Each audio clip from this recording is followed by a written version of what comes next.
Hi all and welcome to another week of the Truth, Honour and Integrity Show. My name's Thomas Williams. We have a fairly packed show tonight. It's kind of cobbled together in many ways with writing for two other shows coming up fairly soon. But this is the show that will tell you what you need to hear, not what you wanted to hear. There's plenty of other shows to do that. And it's a show that's pretty much heard all around the world now, from Cheryl and Rob down under to Dean, who's still up in the UK, freezing his nuts off, no doubt. And whether people love or hate this show, you know, it can't be ignored. And thankfully, more and more people at the so-called top end of society are now beginning to listen and act on it, and that will one day lead to a start of an opportunity for the people to make and be the change we all wish to see. I played that last song for all the listeners, and a couple of the members, I won't mention names because certain goons decide to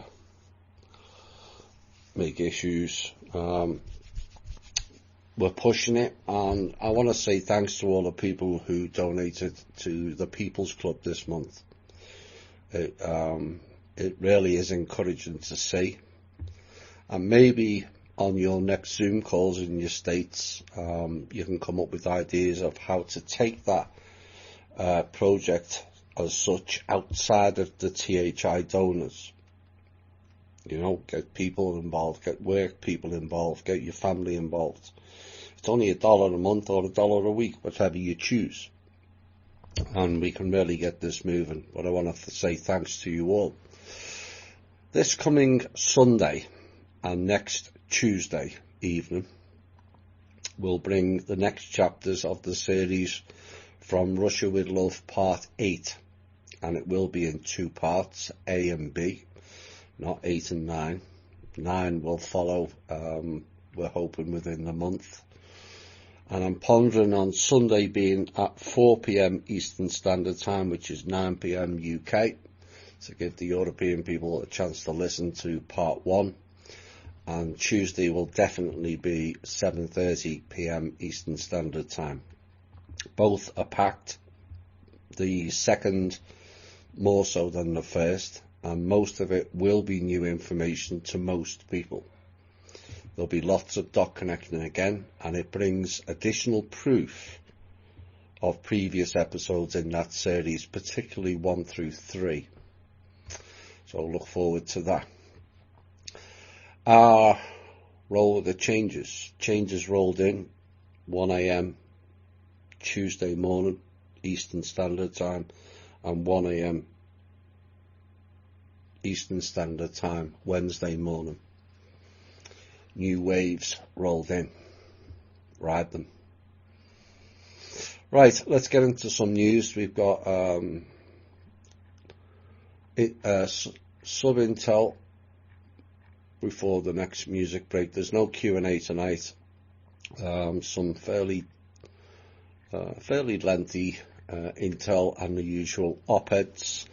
That will run similar to last week, and also a piece done by Randy Morgans will be featured in the op-ed pieces also.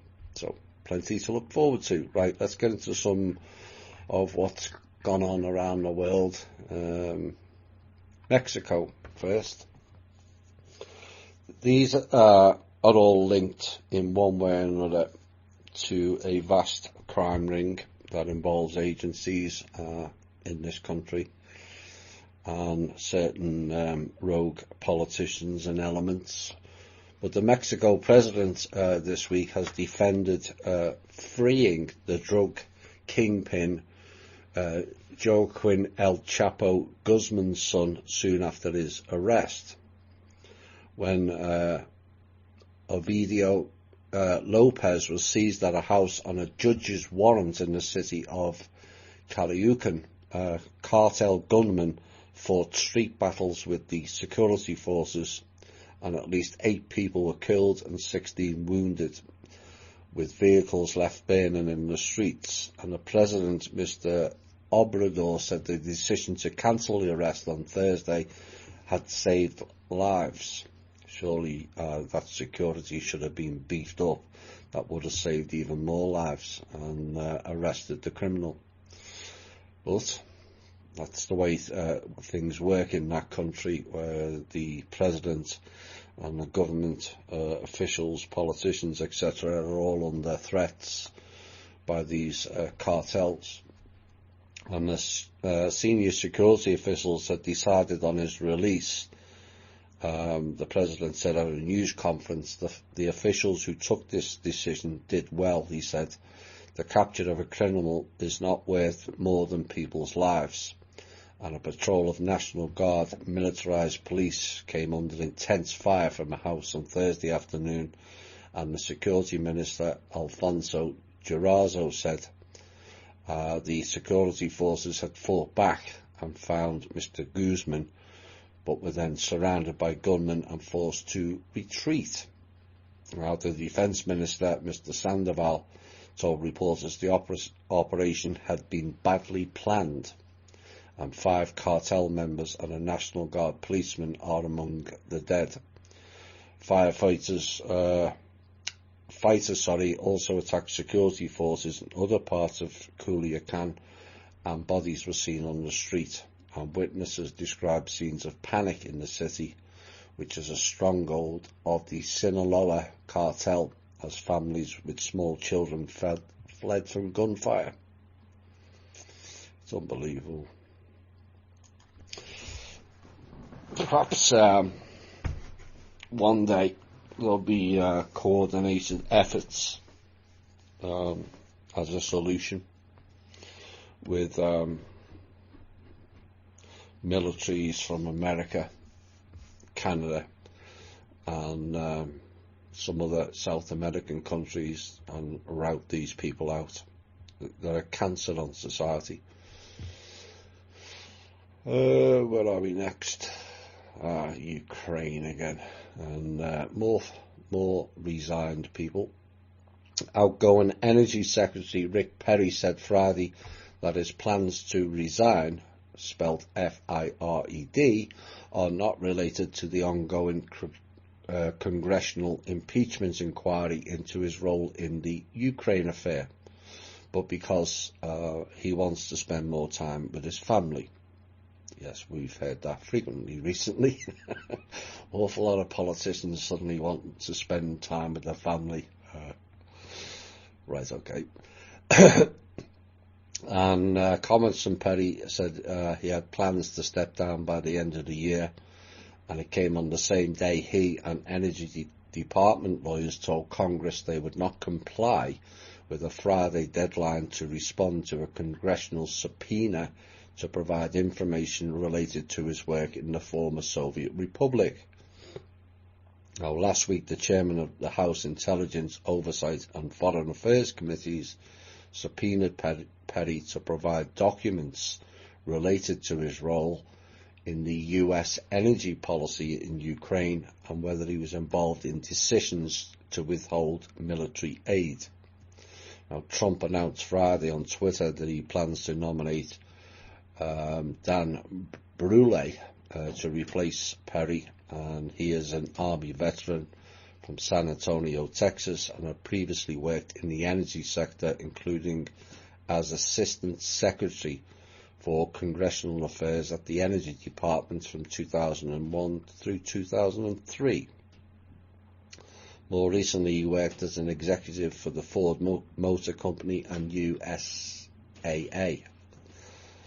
Now, as part of the impeachment inquiry, Perry had been subpoenaed to provide documents and about his work in the Ukraine and meetings with other officials in that region. And he had said previously he planned to cooperate with the congressional requests, but since then the White House has defied those requests because it regards the impeachment inquiry as illegitimate without an official House vote. Yep, that's the way this country works. All supported by the portal people, as we all know too well.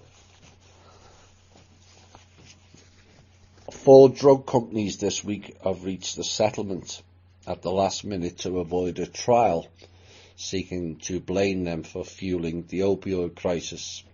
And details of the settlement with McKesson Corp, Cardinal Health, AmerisourceBergen and Teva Pharmaceuticals was announced on Monday morning. And a 5th defendant, Walgreens Boots Alliance, hadn't yet reached the deal on Monday, and it wasn't clear if Monday's trial would proceed with Walgreens as the only defendant. The settlements with the 2 Ohio counties put off the federal jury trial for the companies but fall short of a more comprehensive deal, which is currently being negotiated to resolve thousands of opioid lawsuits nationwide.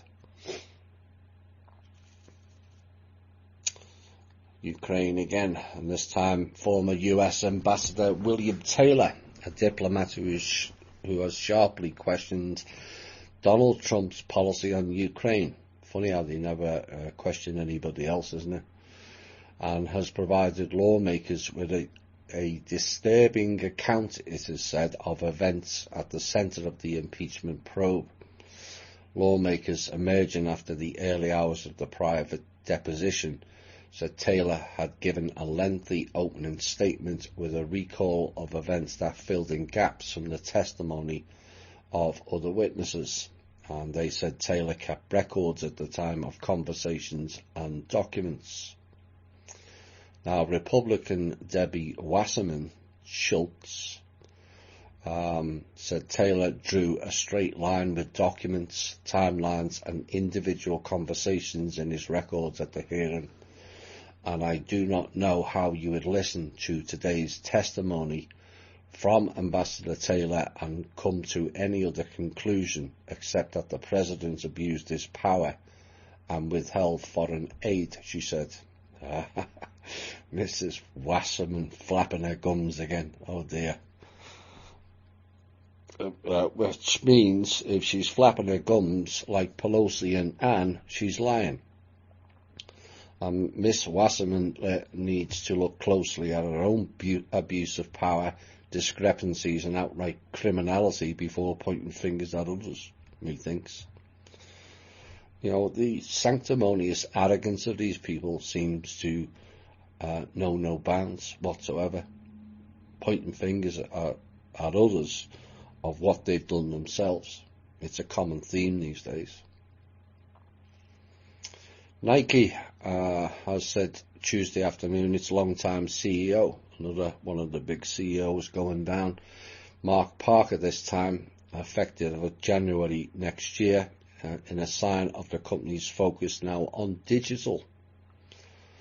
And he will be replaced by John Donahoe, who is married to a former US ambassador to the United Nations Human Rights Council in Geneva, Switzerland. It's just replacing one with the other. John is a Nike board member and a CEO of ServiceNow, and he was formerly the CEO of eBay and a chairman of the board of PayPal. Nike shares fell 1% in hours after the trading news, and ServiceNow tumbled 9%. Now, Parker, who has been Nike's CEO since 2006, has worked at the company for 4 decades, and he will become the company's executive chairman. All interconnected and very incestuous, as you can see. It's just a switchery of the same ilk of people. That's what goes on. You know, they're involved in eBay, PayPal, ServiceNow, and Nike. All the same people, all on the same boards. Thailand. King Vajiralongkorn, sounds like a steakhouse, has fired 6 officials for extremely evil conduct. just days after removing his royal consort for misbehaving and disloyalty against the monarch. Now, the six includes a woman who was a senior police official and 2 royal guards, and they were accused of exploiting their official positions for their own or other people's gains. On Monday, royal consort, I'm not pronouncing that name either, was stripped of her rank and titles, and Thailand's Lese Majest law forbids any criticism of the monarchy and carries a hefty prison sentence. Just wonder if you could bring that in here, and you can't criticise the president. A load of Democrats will be going to jail overnight. Maryland Attorney General Brian Frosh has sued an apartment management company owned by the senior White House advisor and presidential son-in-law Jared Kushner, alleging it routinely used unfair or deceptive rental practices while running rodent-infested apartments in Baltimore and the surrounding region. Our attorneys in the Consumer Protection Division of Frosh's office argued in a statement of charges filed Wednesday that Westminster Management and 25 other companies whose properties it managed have victimised consumers, many of whom are financially vulnerable, at all stages of offering and leasing their rental units in Maryland. Now, the companies committed hundreds of thousands of violations of consumer protection laws along the way, according to the statement. Yep, not good. Some sub-intel. This is something that we covered previously in shows and warned it may happen, and some people doubted it, but it's all playing out. Legal marijuana in California. You know, they all said they were going to set up their own businesses and it was all going to go hunky-dory, and this show warned you it wouldn't. There would be some sort of a kickback and somehow the system would take over. Well, this is now what's unfolding. And it was stated that, you know, as a business, it was supposed to be a no-brainer. It was rather popular, sold quite a lot on the black market, and everyone thought they were going to get rich and be profitable in what is declared a liberal state pushing 40 million residents, where some of the best weed in the world has been grown for decades. But nearly 3 years after Proposition 64, which is the law that legalized the adult use of the drug, was passed, California cannabis producers are not seeing the windfalls predicted. No, because the authorities always step in. They're not setting fire to your land so you can take it off you. They're up to all kinds of other skullduggery and licenses and all this, fees for this and fees for that. And they told Sharon Alfonsi this week that regulations and a robust black market are cutting into legal pot profits. Now, the California law gives local governments the right to regulate the pot shops so towns can prohibit them. There you go. And a whopping 80% of the state's towns and cities have turned legal pot shops down. So they give you on one and take on the other. That's how it works. Now, in a state, much of the illegal weed isn't just being sold by shadowy dealers, but in illegal storefronts in strip malls where buyers are not being taxed at 45%. 45% tax on it. See, give you one and take in the other. You know, essentially it's problem, reaction, solution. The solution is they wanted to take more money out of it. They provided the problem, the people reacted, they asked for legalization, and this is what happens. And the dealers now don't buy expensive permits from the state, and legalization has actually made illegal weed cheaper and easier to buy. You see, nothing changes unless people get wise to what's going on. WikiLeaks founder Julian Assange appeared in court on Monday, appearing rather confused and struggling to recall his name and age in his first public appearance in months as he sought to fight his extradition to the United States. Now, on Monday he appeared fairly clean-shaven, without the long beard he'd worn in his last public appearance in May, when he was sentenced to 50 weeks jail for allegedly skipping bail. Now, although he appeared in good health and his white hair was combed back, which is not like the previous one, he kind of mumbled and stuttered for several seconds as he gave his name and date of birth at the start of the preliminary hearing into the case. And when the judge asked him at the end of the hearing if he knew what was happening, he replied, "Not exactly," and complained about the conditions in jail, and he was unable to think properly. "I don't understand how this is equitable," he said. "I can't research anything, I can't access any of my writing, and it's very difficult where I am." What this tells you is either Mr. Assange has been MK Ultra'd or switched out, or both. You know, you got to remember this guy, as a young kid, was sent to an Australian cult family where they dyed everyone's hair white. And I'm not too sure that this guy is the be-all and end-all. You know, that doesn't mean to say that the information he hasn't put out isn't valid, but it appears to be steered, and it does have some elements of being faction-based to me. It doesn't excuse what the authorities are doing.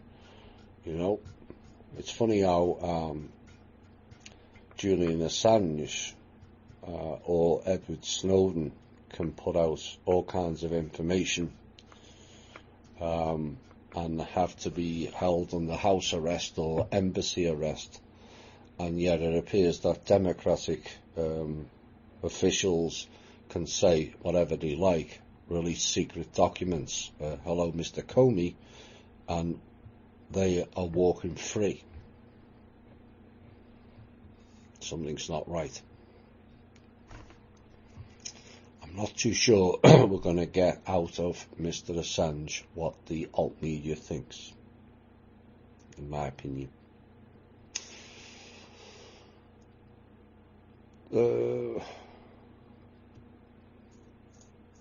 Yet again, here's more of what essentially I've just said, where people are telling all kinds of secrets and revealing all kinds of things that they shouldn't be doing. It's actually none of their business, to be quite honest. And this article came in, I think it was this morning, about the Trump administration's perennial push for steep budget cuts, an exodus of senior staffers with decades of experience, and constant allegations that agency employees represent a deep state that has sent morale at the State Department to an unprecedented low. Well, they need to fly straight then there wouldn't be an issue. It's that simple.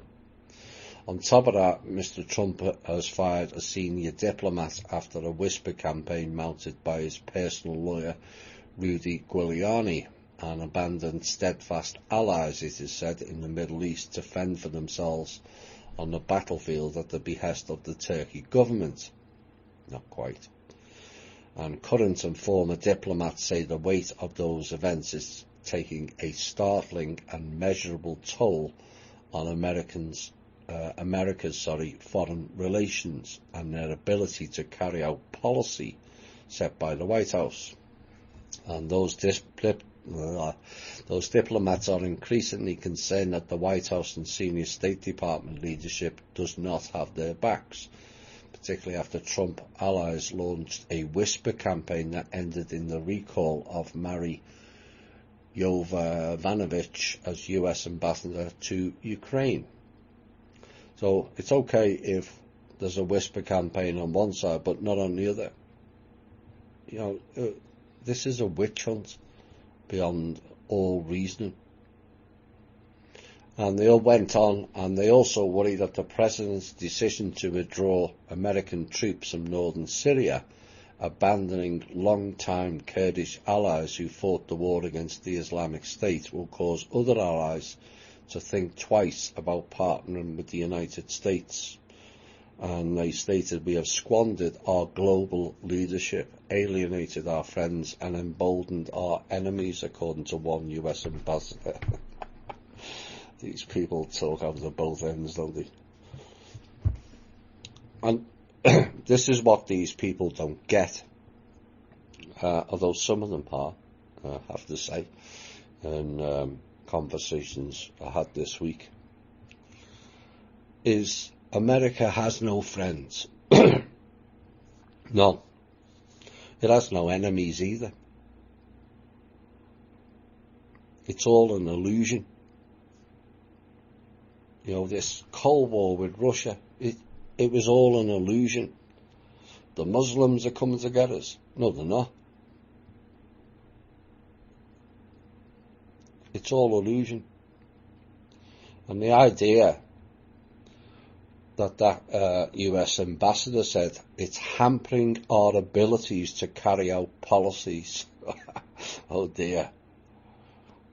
But I've just one of your policies ever worked? The people asked that question. And two, are any of the said policies beneficial to the people? Don't bother answering that question. We already know the answer. Kurdish allies. Since when have they been interested in the Kurds? Never. And like all the other named groups in that region, Sunnis and all the others, Taliban, Al-Qaeda, they're all ran by rogue agencies in this country. So that's not a policy, certainly not the country's policy. That's a private rogue group policy. Doesn't come out of the White House. Used to, not no more it doesn't. And as for hiring Giuliani,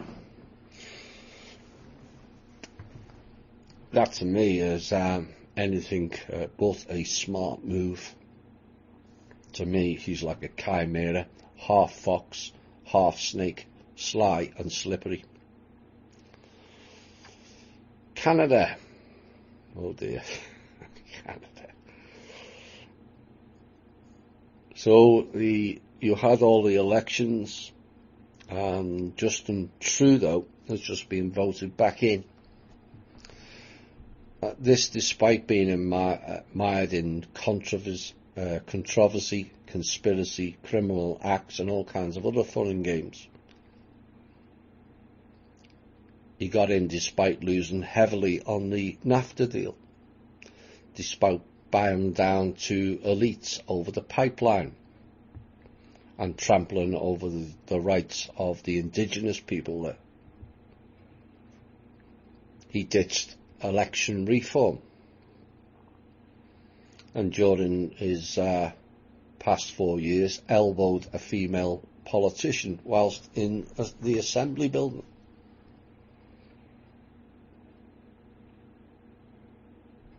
It is said that he inherited a fairly robust economy. I wouldn't describe it as booming.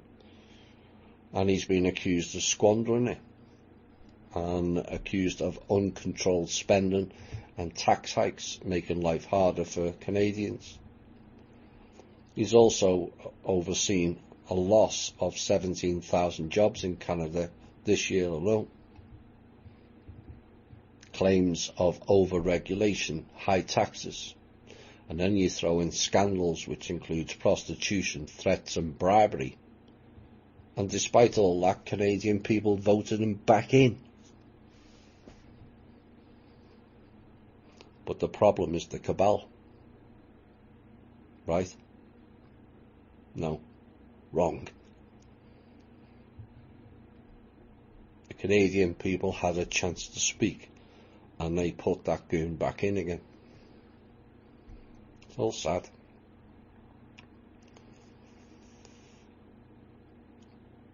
An interesting move.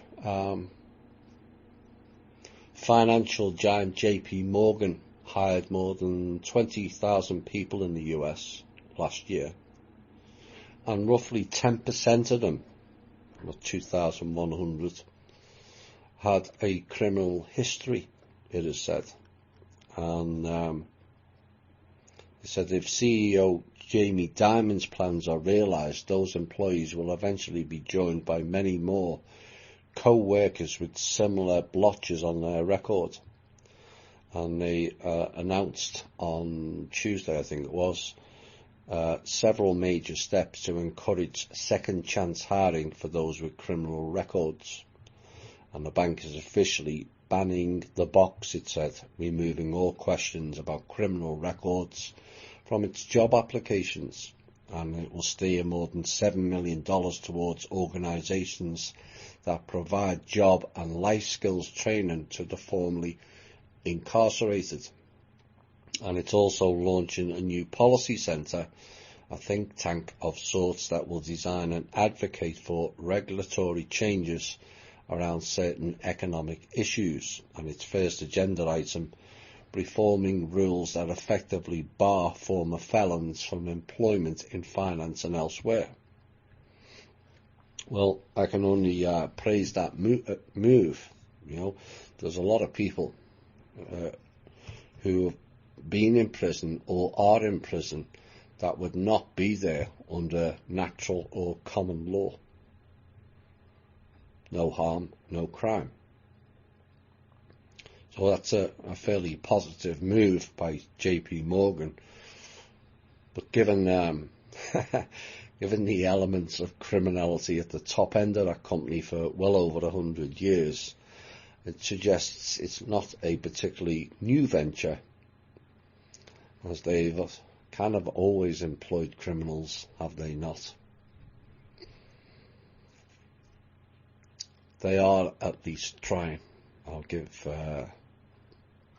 have to give credit where it's due. They are trying, not only on that but other levels as well. So that's good to see.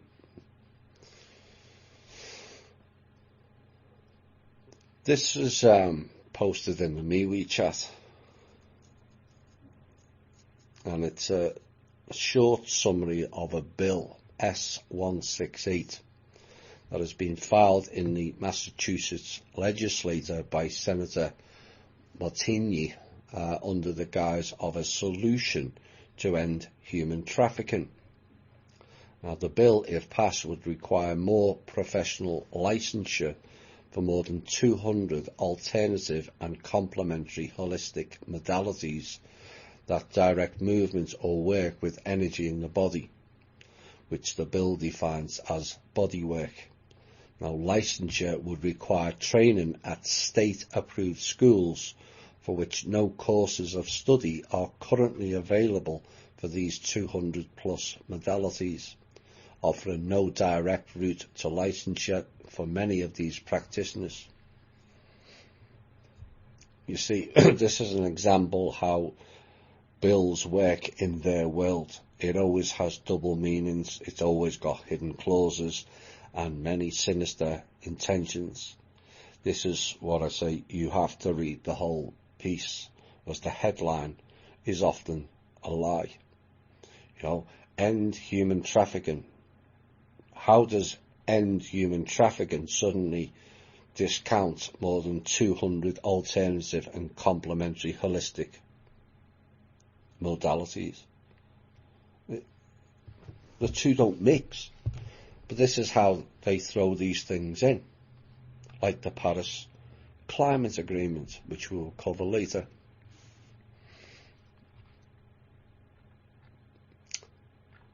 Two more pieces before we go into the break.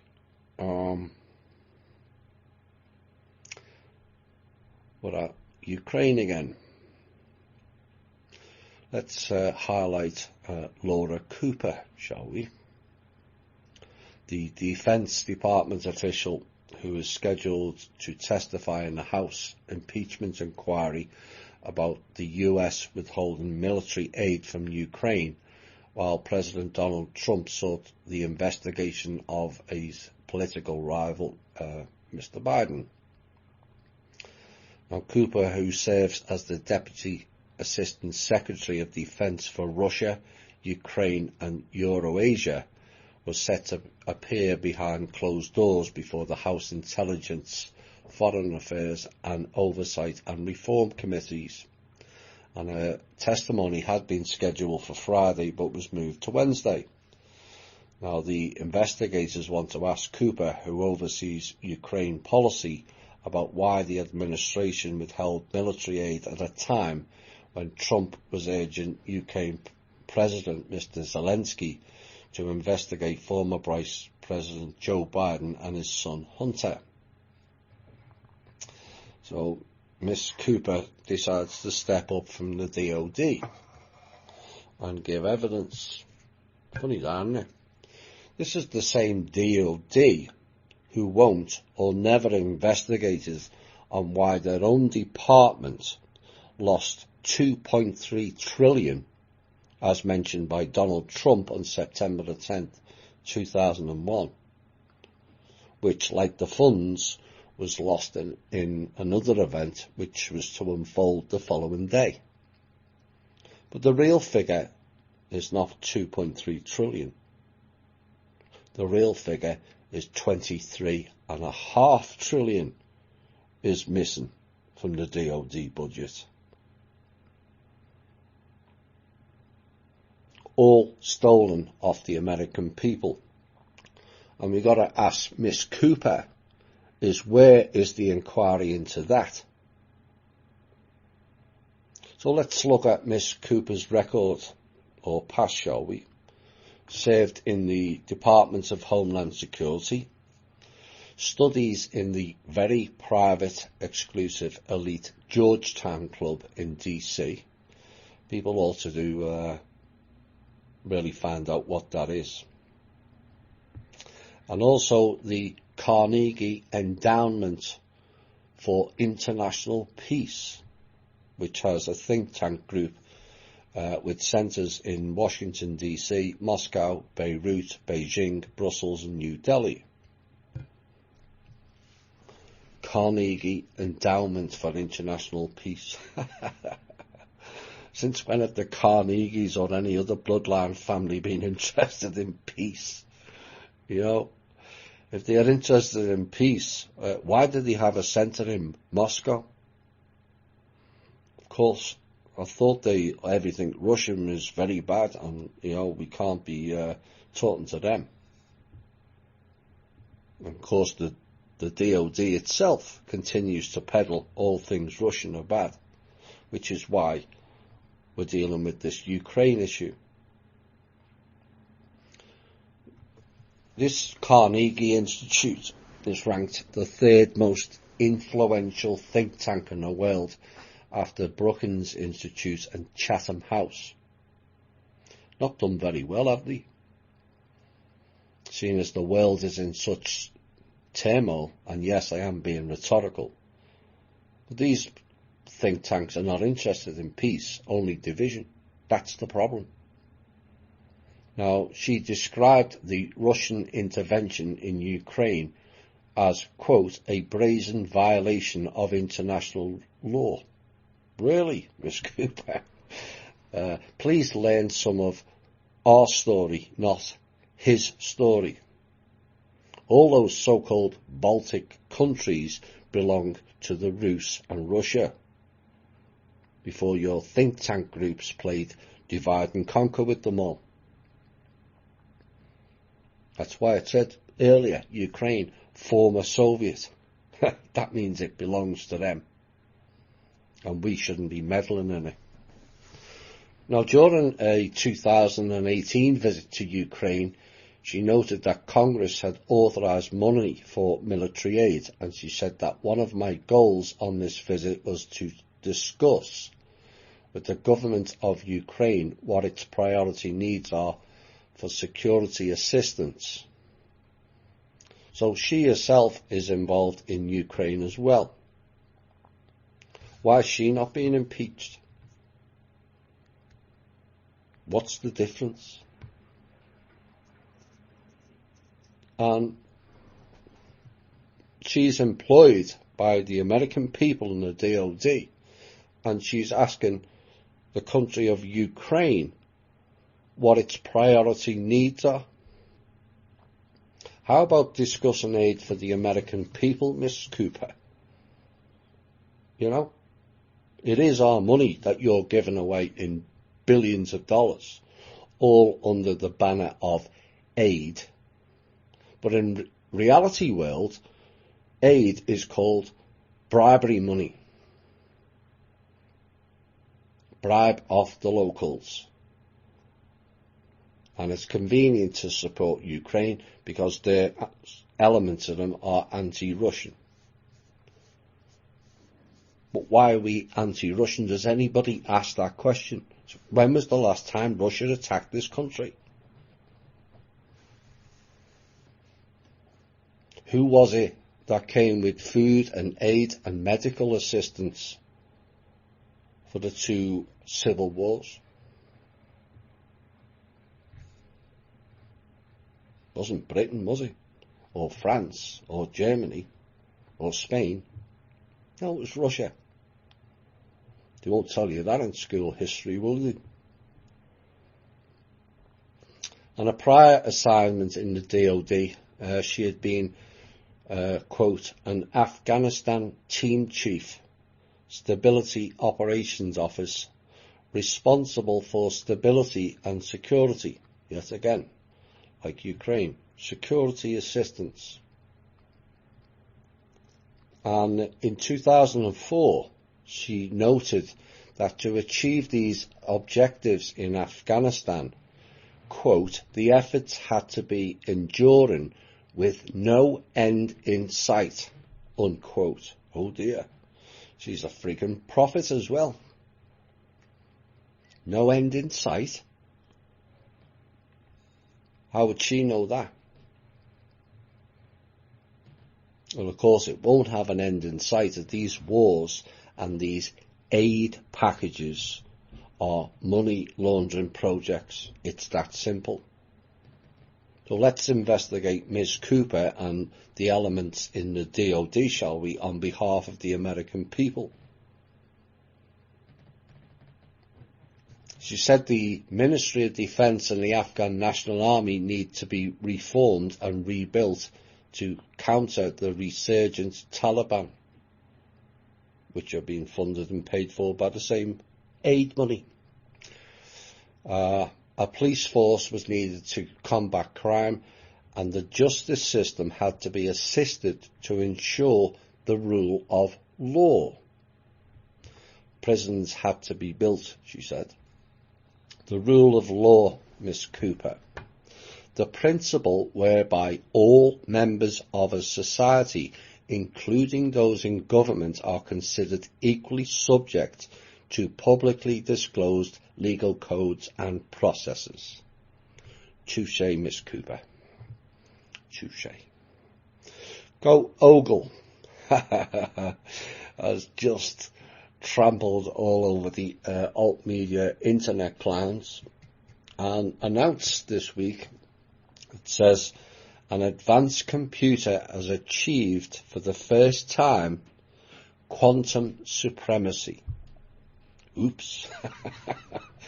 Surpassing the performance of conventional devices, it said, and the technology giant's Sycamore quantum processor was able to perform a specific task in 200 seconds that would take the world's best supercomputers 10,000 years to complete. so they think. And scientists have been working on these quantum computers for decades because they promise much faster speeds, it is said.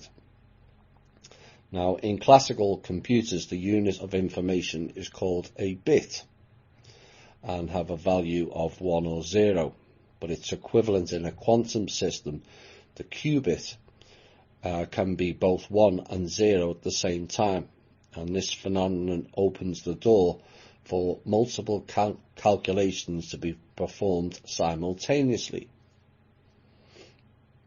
But the qubits need to be synchronized using a quantum effect known as entanglement, which Albert Einstein termed spooky action at a distance. Or so they say. So the world, according to Go Ogle, is they now have for the first time a quantum system, and yet it will not rival the real quantum system for a very long time.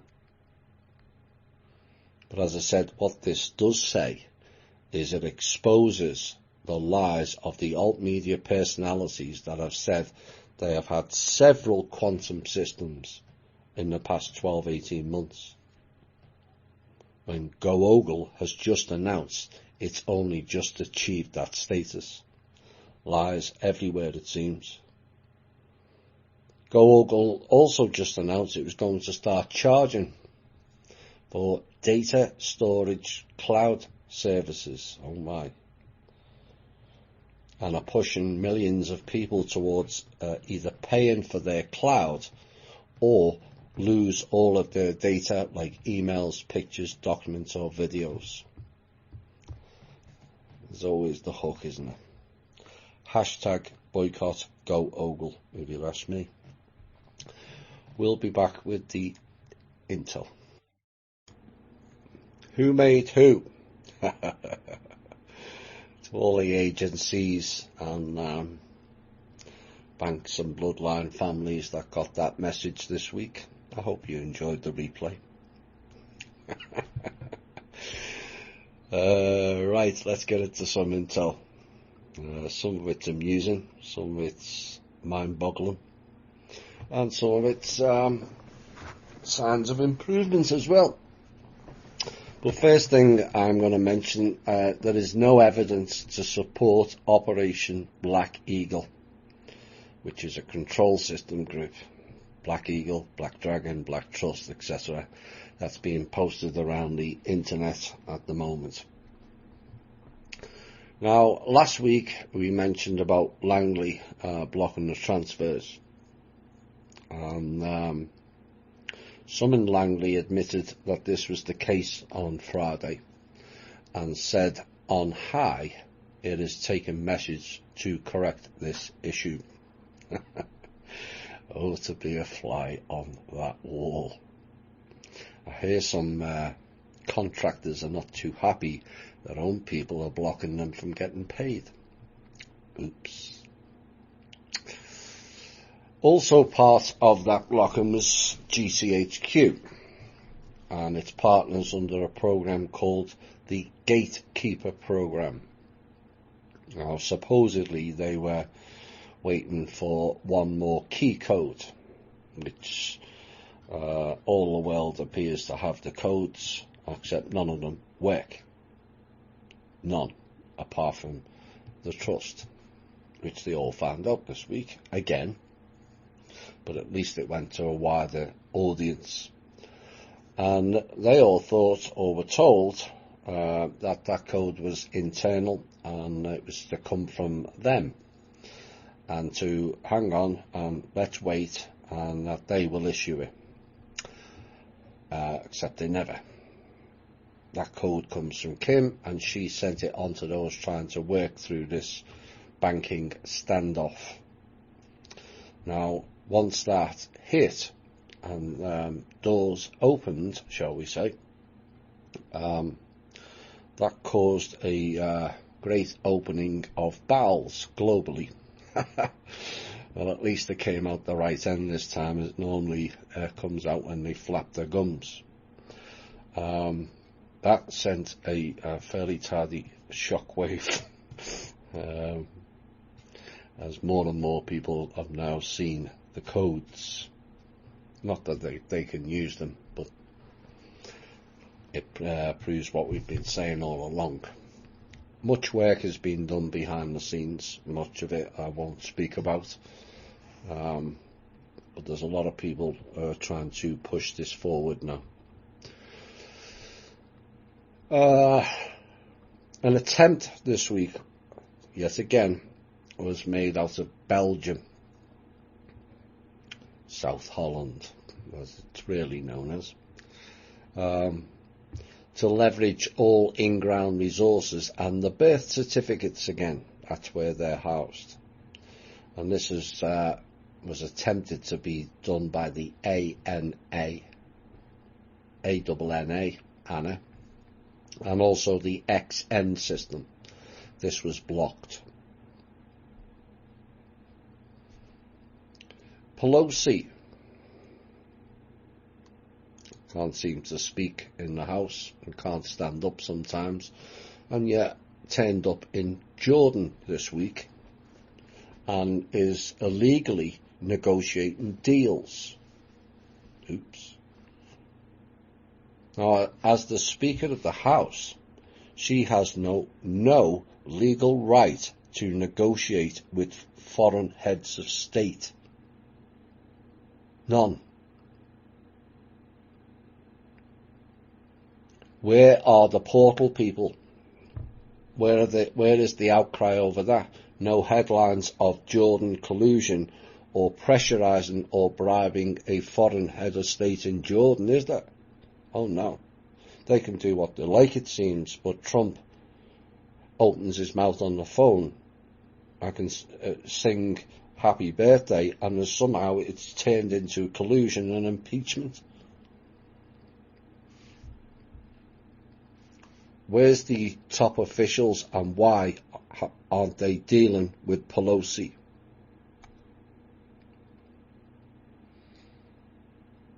On Monday and Tuesday, I think it was Monday, the clowns were trying to get Trump to call Kim to ask her for money for the RV. Oh dear.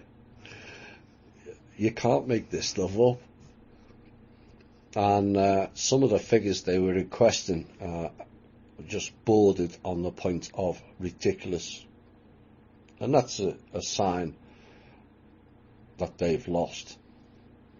That's the way I see it. Yeah, it's stupid and it's never going to happen. But essentially now they're admitting that only the trust has funds. That's what that's telling you. But rest assured, not 1 cent is going towards the RV, because it's never happening, ever. And after a decade of trying to facilitate something that didn't exist to begin with, only the criminally insane will continue to plug or follow that program. 10 years. It defies belief.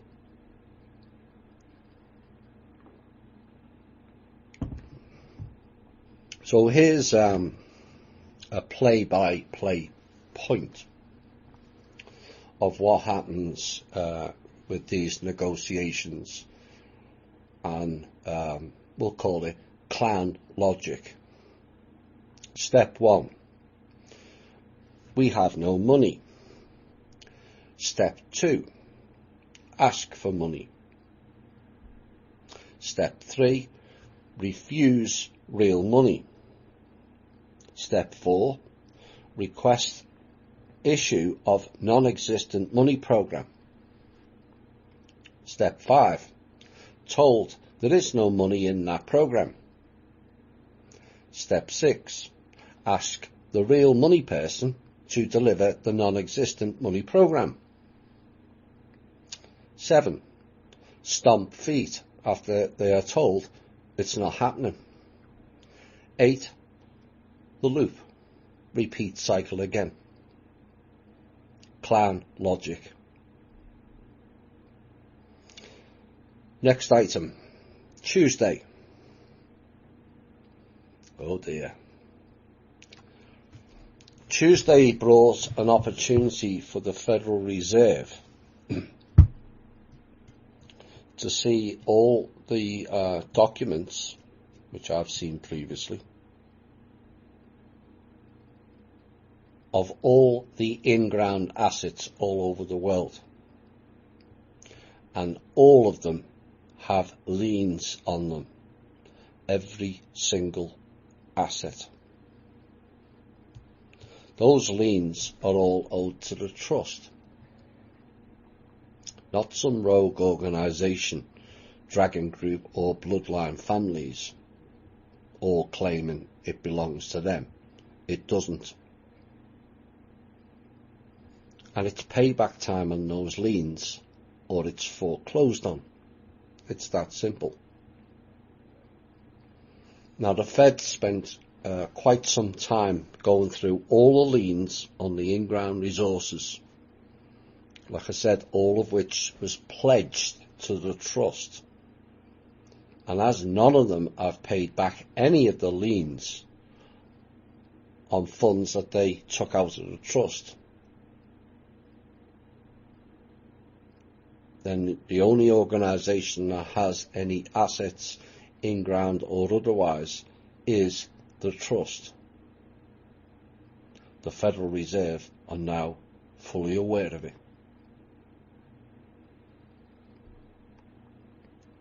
As you may have seen, if you bother to watch TV, I don't personally, with Mark Zuckerberg, with a silent F, of Facebook, trying to convince everyone to buy the cryptocurrency Libra, has failed.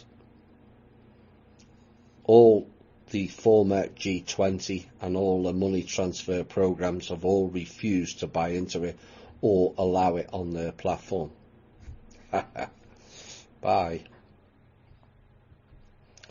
Next item.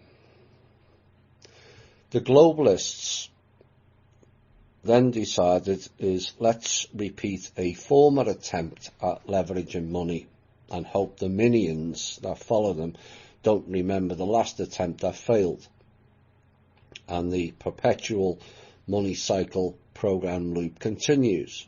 That always ends up back where it started, as failed. So after the attempts to launch the TRNs, Treasury Reserve Notes, failed, they then turned to cryptos, and that failed. So then this week they went back to something they tried previously and failed at, the SDR, which means special drawing rights. So what is an SDR? Well, a country, let's say South Korea, and this is actually correct, gives their gold to China and then draws funds off that asset. But the one who holds the asset is always the biggest gainer out of that deal. That's how SDRs work. And the global elites hold all the assets and give you funds off it. Well, the clowns decided they would do an SDR, which is linked into the Paris Climate Agreement this coming December. Like we mentioned earlier, there's always something hidden in a bill. And you all thought that that deal was about climate change. Wrong climate. What they're referring to is the climate change is in the banks.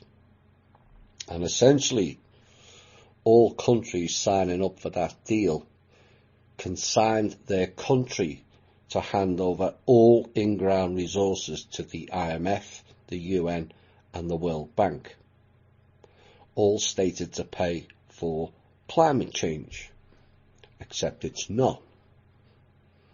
It is a heist on each country to collect and control these assets, ignoring the fact that all the assets doesn't belong to those countries anymore. It belongs to the trust, of which Kim will give them all back when they clean house. And this is why America is pulling out of that agreement altogether. Thankfully, some at the top of this country listened to what we were telling them. Now, the added reason for this is the IMF is bankrupt. It alone owes the trust $196 trillion with a T. The UN is bankrupt, and they've announced that they're running out of funds this month. And as both of them are connected, and so is their bank, known as the World Bank, they're bankrupt also.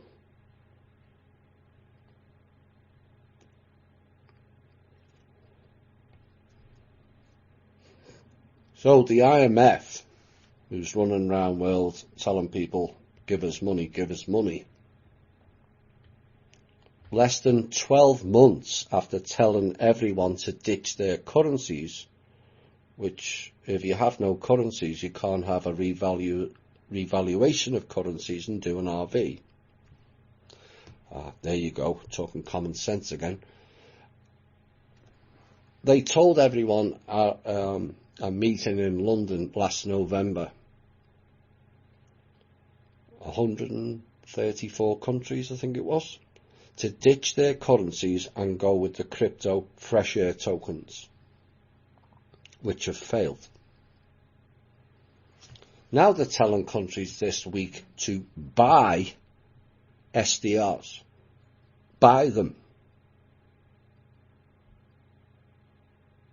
Not hand over an asset and draw funds from. No, you buy SDRs with no asset. And they are told banks they will sell them at a discount to the banks at 25% of value. But there is no value. There is no asset. And then they're telling them, come December, when the Paris Climate Agreement is signed off on, these SDRs will all revalue and everyone will be rich again. Now, where have we heard that before? It's all very RV, that to me. But here's the kicker.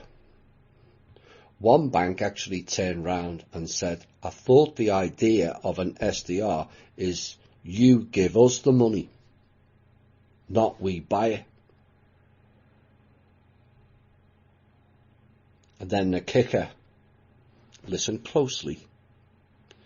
The bank turned round to the IMF and said, where are we getting the money from to buy these SDRs? We have none. Oops.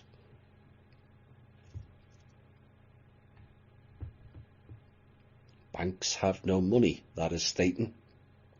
And yet some refuse to believe what this show has been telling you. They have nothing left. Now the positive aspect is at least now some are starting to actually think and question the narrative now. The point is, they're not buying anything. There is no asset to support the SDR. None. Zip. Nada. And it's the equivalent of buying dinars, zims and dongs and Bitcoin. Fake currencies.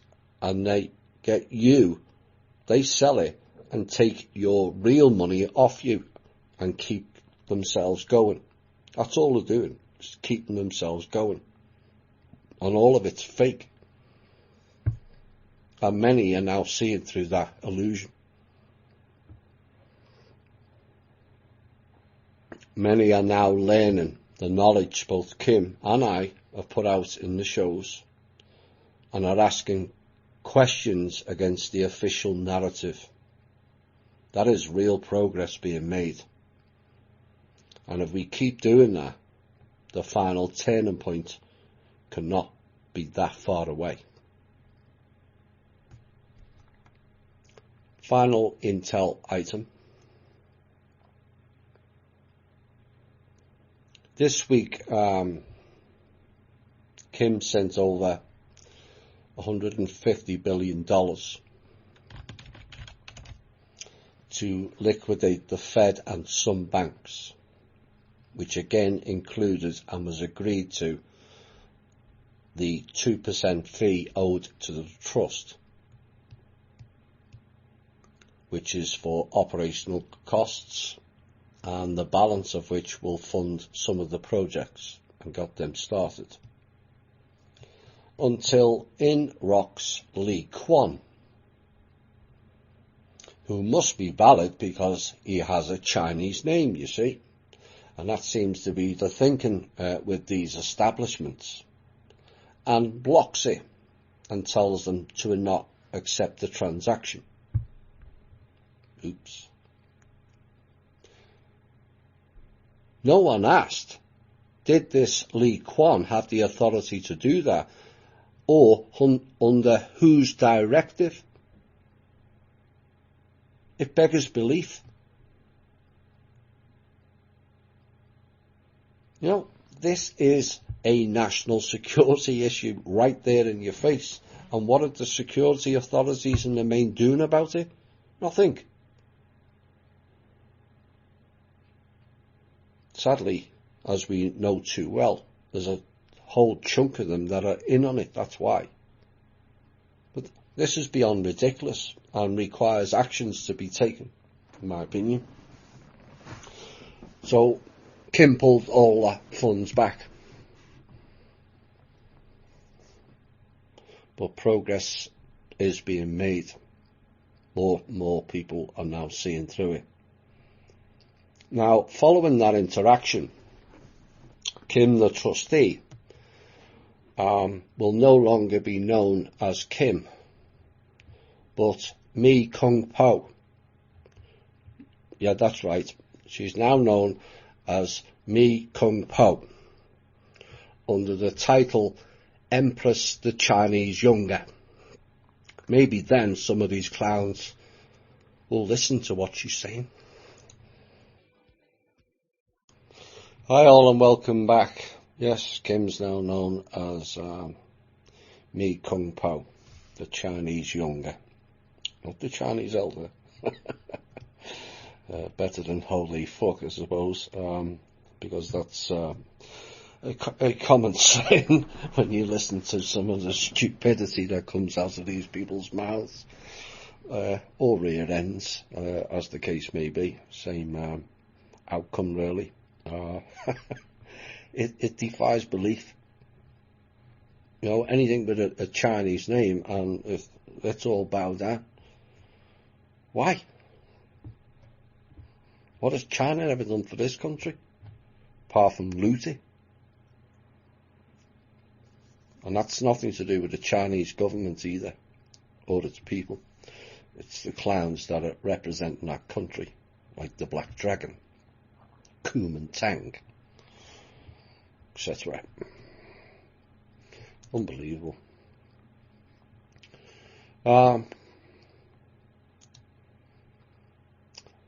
Last week, and the gist of last week's show, what is human?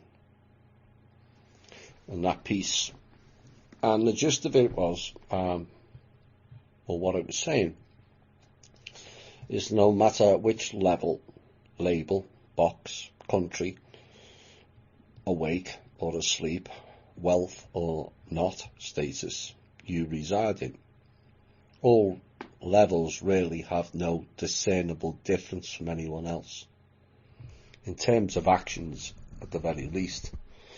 And this disturbed some listeners and garnered a bit of a negative reaction.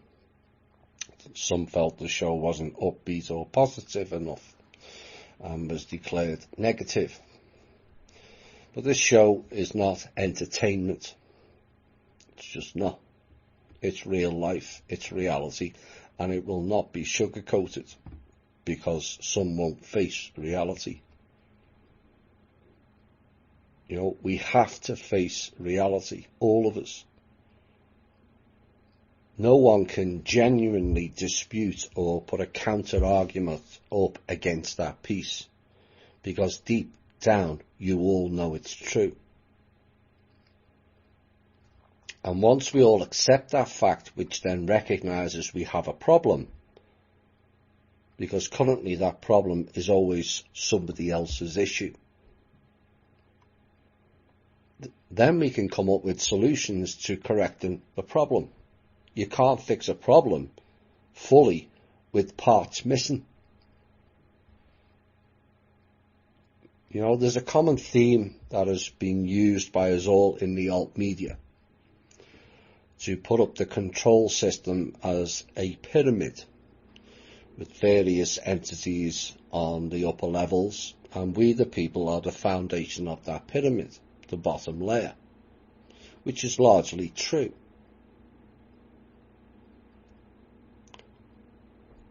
But when you factor in that people from all the other levels to the top are all by and large came from the same foundation that we were on. It's not something some want to hear, as it's far easier to say they came from a privileged or a different background. Plus the fact I wouldn't call being born a Rothschild a privilege, more like a burden. But let's look at the pyramid from a different angle or perspective. It's like looking in the mirror as the third person we mentioned recently. Place the pyramid on the floor and then add a piece of wood that is equal both sides on top of the pyramid. That pyramid is now the fulcrum of a seesaw. We the people on one end, the control system on the other.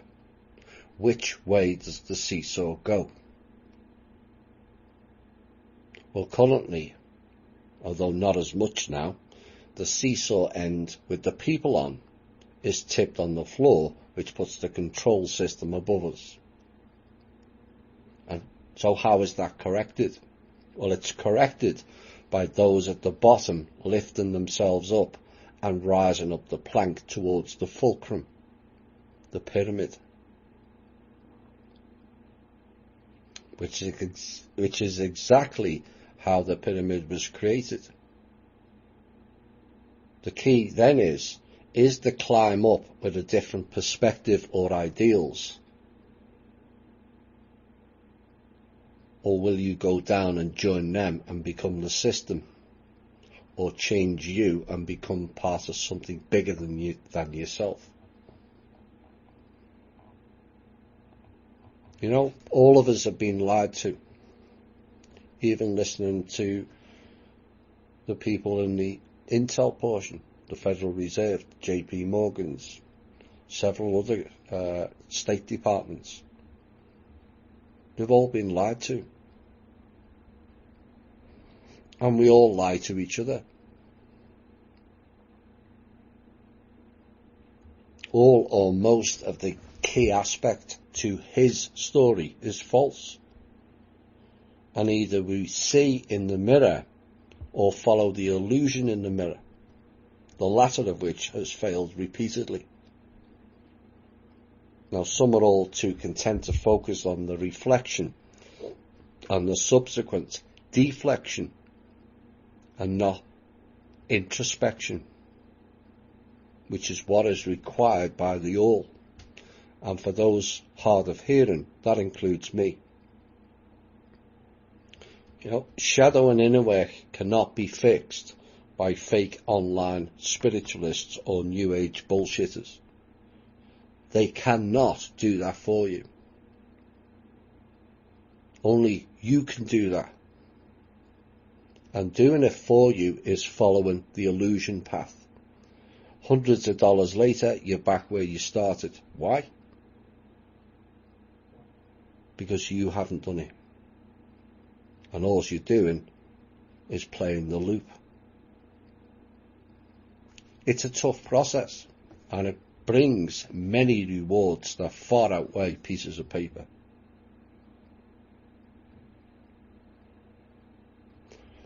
There is a beginning to it, and most refuse to face the beginning initially, but there is no end to it. If you think you've completed your shadow and inner work, you're deluding yourself only. Do your waves flow fairly evenly, or do they slosh about wildly? And that is where the 45-55 comes in nicely. The head in the sand approach did and does not work. Otherwise, we would all have a much better world. And the message was, we are no different to anybody else. And we all have to step up, awake, asleep, minions and the bloodline families. We were taken on a one-way ride to a point of no return. Too few are fully yet to grasp that. 2012 was our cut-off. The end. And many have worked hard to get us a final chance to be different. But you can only do that by being honest with the self. And you can only be honest and also humble within the self if the self is at peace and has attained levels of mastery. Issues will always crop up, and those issues are beacons to show you where you still need more work. Now people ask for sovereignty again. And like what is human, it's not defined what it is or what it entails. Sovereignty is about holding your own space, not allowing others to run it for you, which means personal responsibility. There was a comment from one of the members this week that said, "Let it go" is a term we frequently use in my practice. Open the mind to all possibility. Mind is infinite. There are no limitations, only those self-imposed.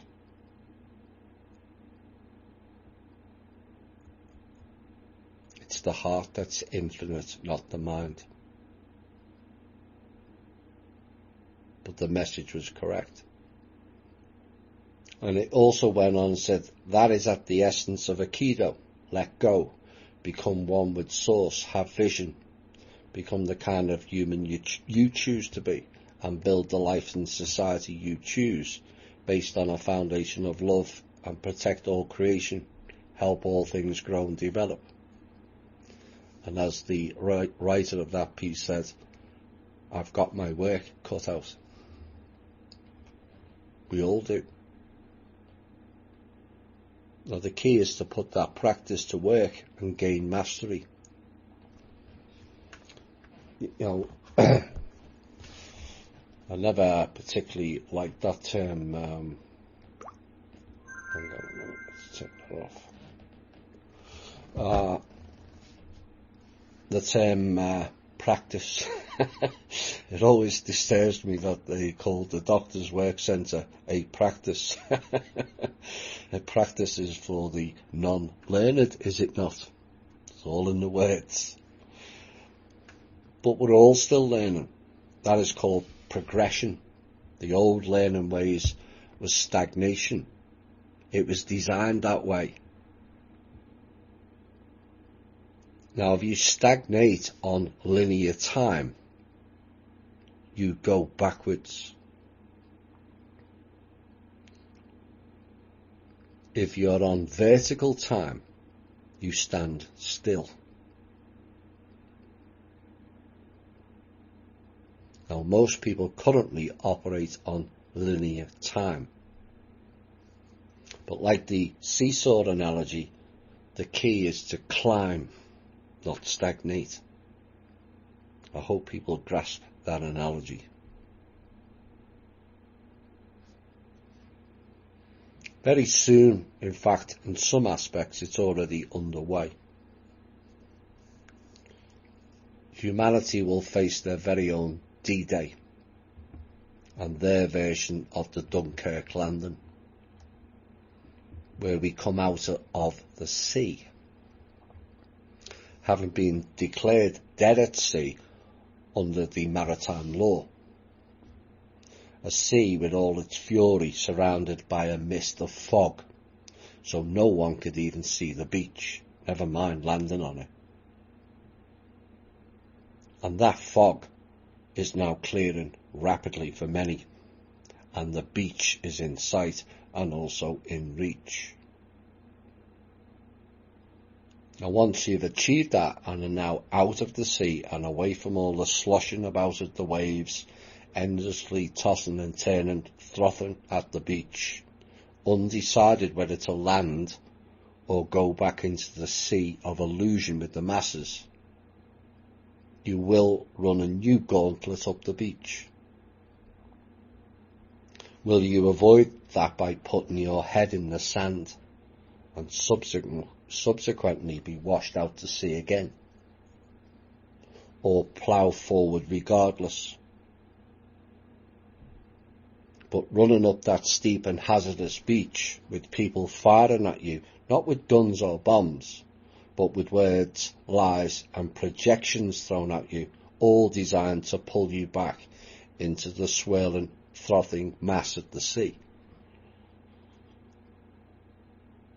Then you have another choice. Once at the top of the beach, or the fulcrum, then you have another test. Do you sail down the other side and join the hidden hand of darkness in the pit?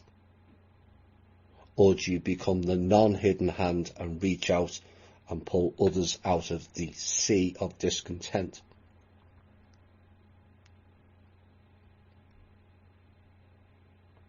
Some will say you can't reach the people from the top of the beach.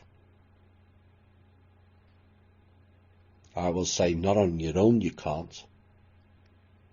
But if you use your imagination, you will join hands with others on the beach and form a chain to reach your goal.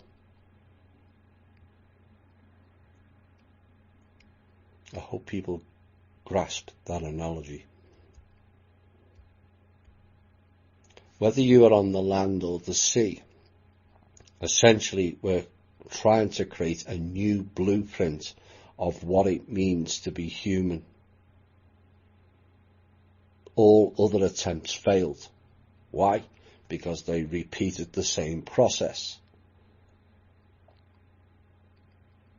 And when the we becomes the I on the internal, and the I becomes the we on the external, the path of the sword is forged.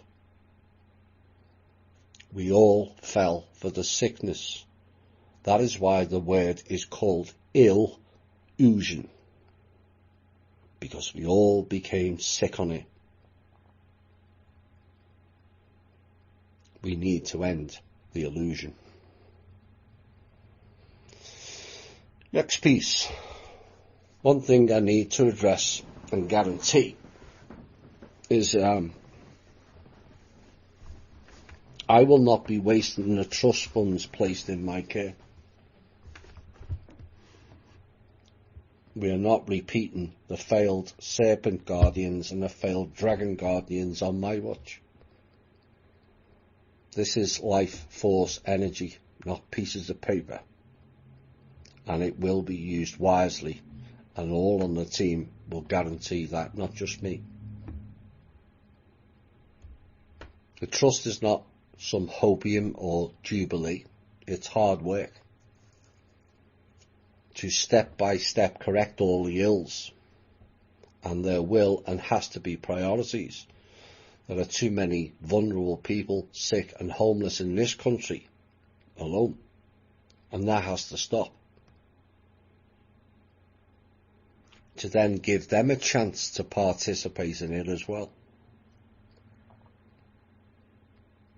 And the whole ethos of the People's Club, THI, is to not repeat the failed old programs. We are not the Loop Club.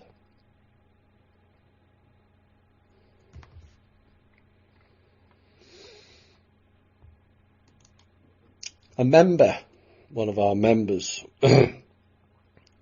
went through a fairly harrowing ordeal recently in an airport. And we have covered that location before in our shows. And our member was singled out for a full-on search of person and baggage by the TSA, known as total sexual assholes. Is it a coincidence our member was singled out? History suggests not. Her privacy was invaded, her belongings thrown everywhere, and her property damaged, of which they have a disclaimer on the form notifying you of the search that they are not responsible for the damage. Yet again, this is an all too common theme of no one taking responsibility for anything. But whilst the TSA maybe are not responsible, remit for damages should then be passed on to the airport authority, as it was they who employed these perverts. That's essentially all they are. Looking at the scanners and touching you down. Perverts. Now, people can blame the TSA, and in most cases that applies, but the problem is the people doing the job themselves. These are not from some elite families. These are people from our own community doing these jobs. But if no one takes up those positions, that program of invading people's privacy on top of treating us all like cattle being herded into a pen would end overnight. All it takes is for the people to refuse to do that job.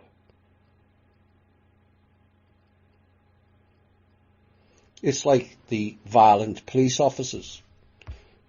Shame these people in their own communities.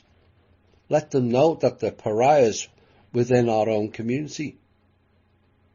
You know, it's no different to the sexual predators list. You know, and people often turn into vigilantes and exert violence on those people. But that's not required. Violence never solved anything. Just shaming them is enough. Let them know, like child rapists, we don't want you in our community if you continue working that job. And yet again, it's another example of we the people creating our own issues. Just don't do it.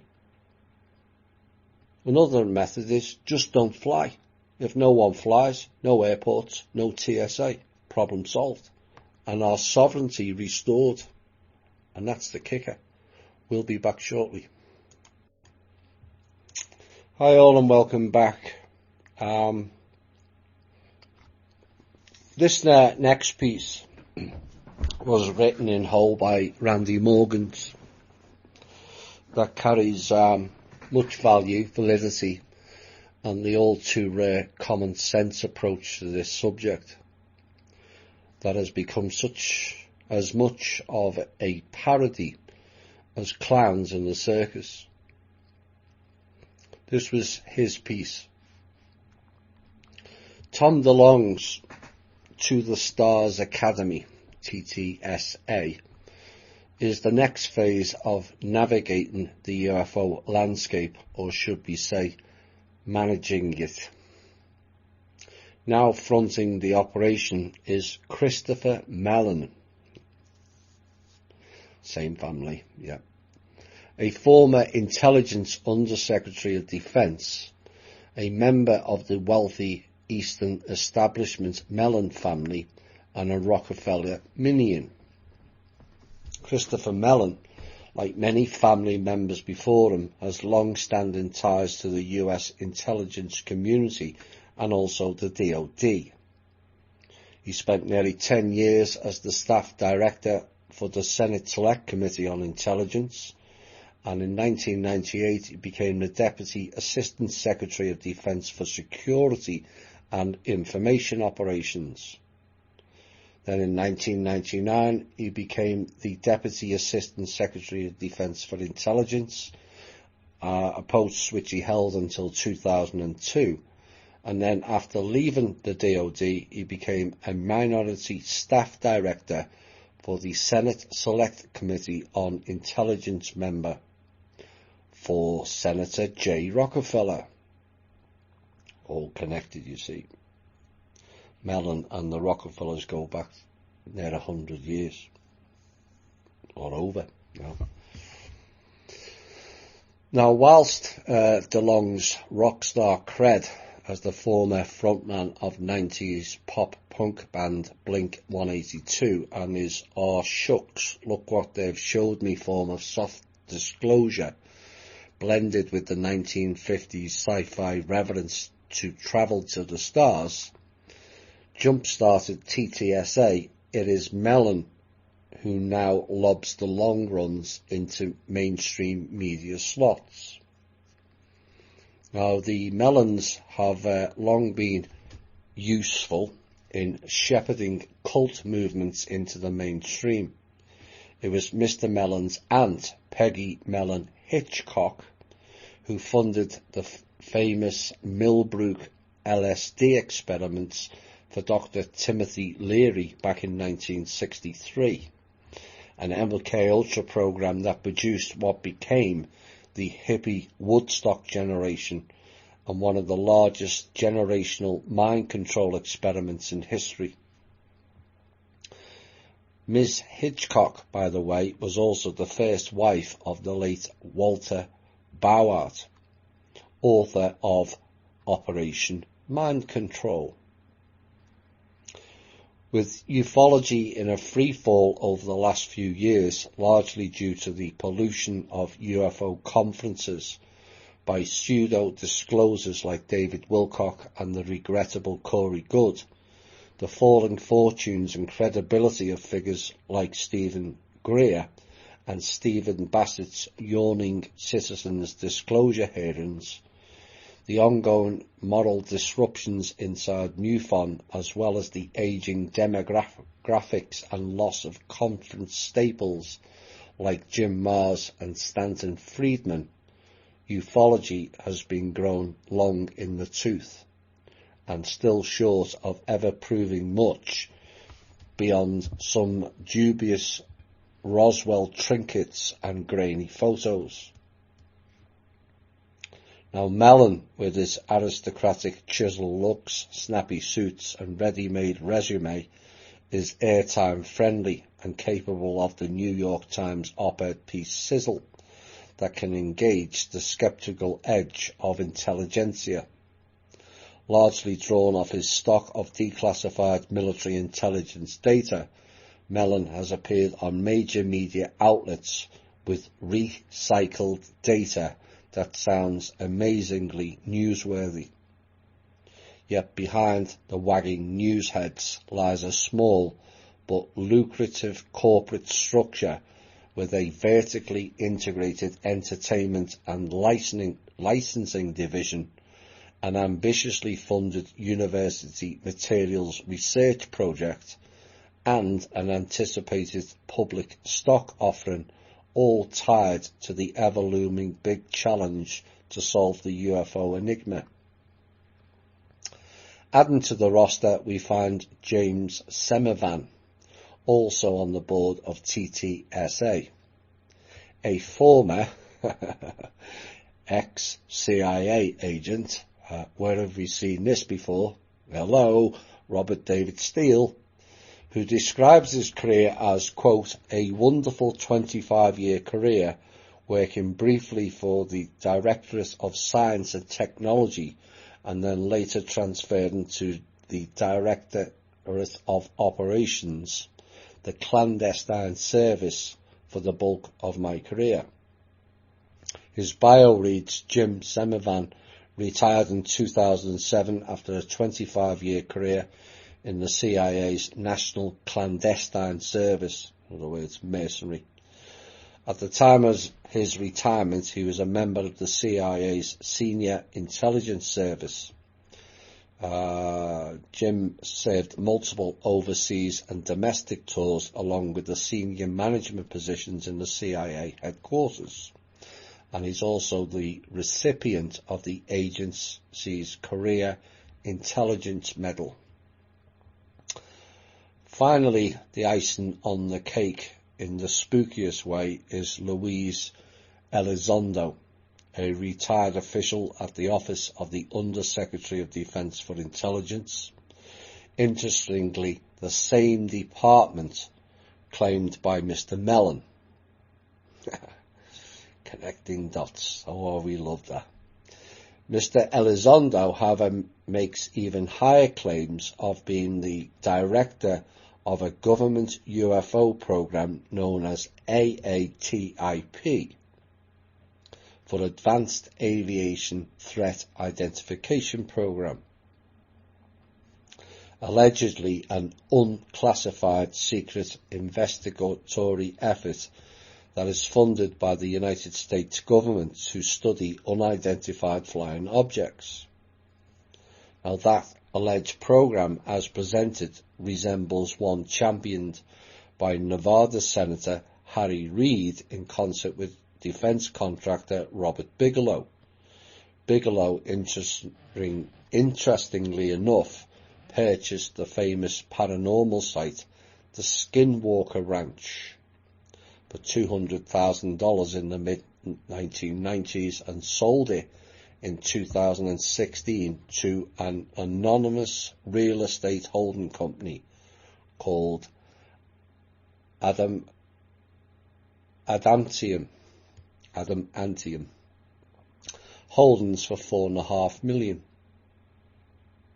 Nice profit there, 200,000 to $4.5 million. And Bigelow also managed to commandeer both the official flight reports of UFOs coming through federal air traffic controllers and also the records of MUFON, including thousands of abductee files. Now, the official narrative has Elizondo resigning from his Pentagon position in 2017 to protest government secrecy, it was said, just in time to join TTSA as their Director of Global Security and Special Programs. Now, information about Elizondo's official credentials, though, seem to be murky. Competing narratives about Elizondo's actual position seems to contradict his claims, and officially neither his position or AATIP appear to officially exist. Oops. So whilst Mellon supplies the beef, DeLonge the sizzle, Elizondo the shadow, the eminent grease of TTSA is none other than CIA Stanford Research Institute remote viewing program head, Scientology published author and metaphysics collegiate Howard Hal Puthoff. Stanford, CIA, Pentagon, all in it together. As a signatory director of TTSA, Puthoff brings to the table his history at Stanford Research Institute, military-funded remote viewing project, and the 1980s Austin, Texas firm EarthTech, and the Institute for Advanced Studies at Austin, IASA, which is also based in Austin as well. Now, EarthTech garnered one contested patent after 5 years for modulated information of data without electric or magnetic field components, which has been labelled by one patent law professor as valid patent but classic pseudoscience. Now, Puthoff's alliances with various paranormal figures, such as Israeli spoonbender Uri Geller, psychic Ingo Swann, his SRI remote viewing partner Russell Targ, and the original RVers Pat Price and Joe McMoneagle, as well as high-placed assets in the intelligence communities, means TTSA also has the ambience of a classic spook cutout operation. Indeed. Now, the TTSA is a multimedia entertainment company which is currently airing the History Channel series Unidentified. Given the relatively kitchen table business model of ufology in the last 2 decades, TTSA, whilst modest compared to SpaceX, Bigelow Aerospace or Richard Branson's Virgin Atlantic, it heads above the current state of UFO business. If successful with its visible funding sources, absent any intelligence agency storefront funding of entertainment ventures, product licensing and investor endowments, coupled with stock offerings, TTSA could be the model of UFO disclosure in the next decade. The bar of entry is low. Sure is. Ufologists never proved anything except their own theories. They tell on the woo-woo factors rolled out in endless PowerPoints, and the audience gladly settles for just a whiff of the suspense that tomorrow, someday, we will know. The winners of this are DeLonge, Mellon and Puthoff, all who seem to be willing players in a game of what if. Elon Musk, Richard Branson and Robert Bigelow, each running for profit privatised space ventures. The military, intelligence and defence contractors who play an endless shell game of plausible deniability cloaked behind NSA firewalls, and also NASA, which locks down space from inquiring eyes. Nicely worded. The losers, all citizen-run volunteer UFO research and investigation groups, formerly MUFON, NICAP and the Aerial Phenomena Research Organisation, the real alternative media talk show outlets of UFO genres, and the public at large, which look on incredulously as the X-Files appears to go live on CNN. Now, whether the Truman era Majestic Magic 12, MJ12, is legend or fact, it was fact, and the SSP killed them all recently. The stories of a group of controllers sanctioned at above cosmic level clearances called the Avery Group oh, it's the blue Averys again, have long prevailed over the UFO scene. Well, that is another story for another time. What we now see in full public display is the methodology of a control narrative staffed by the very profile of people long detailed in speculative form. Like Hollywood, which has long been a pawn of intelligence agency propaganda, or propaganda, is glad to deliver alternating narratives about UFOs and alien beings, from Van Daniken's Chariot to the Gods in 1970 to Spielberg's long string of speculative fictions to the current crop of pseudo-historical History Channel offerings.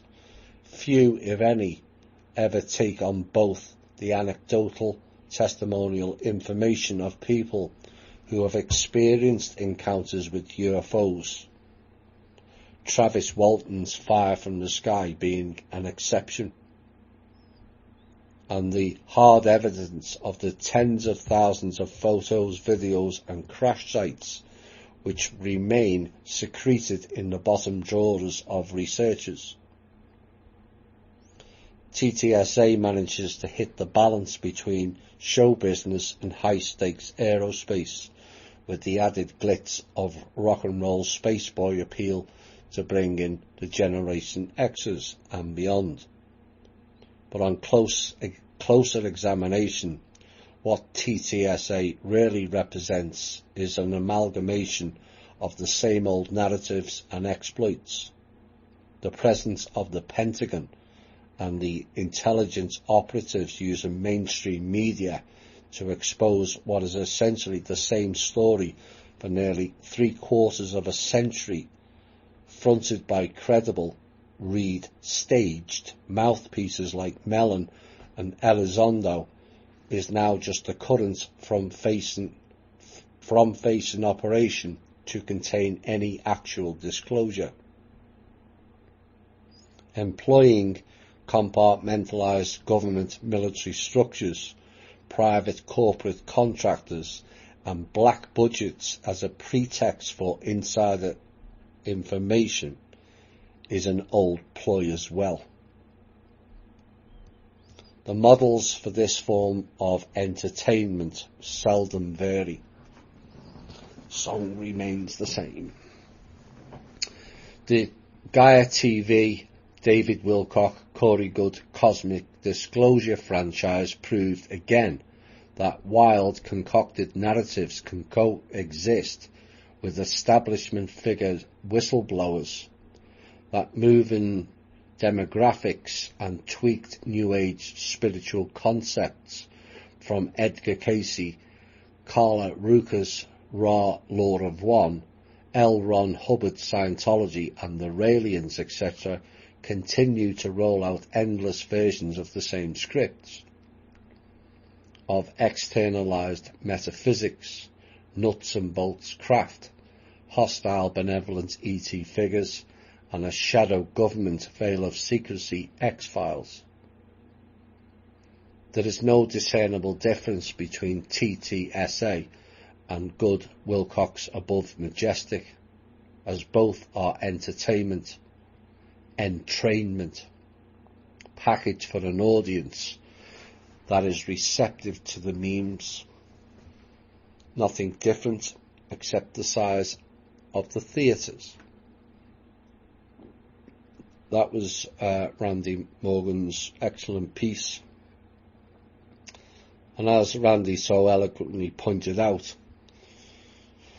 all these ufologists in particular in alt media are all, as in all, being ran by intelligence agents or agencies. And this is further confirmation of what we've both been saying consistently now for the past 6 years in my case, and in Randy's case longer. But the question what people have to ask, since when have intelligence agency members, X or otherwise, ever told the truth to the public? For example, look at the mainstream media. All of that is these same people's scripts. They just spew out a raft of words and expect people to follow it. It's all propaganda, or pro-pagan-da, as the case may be. In reality, the UFO theme collapsed in August 2016 with the signing of the peace treaty between the multi-species.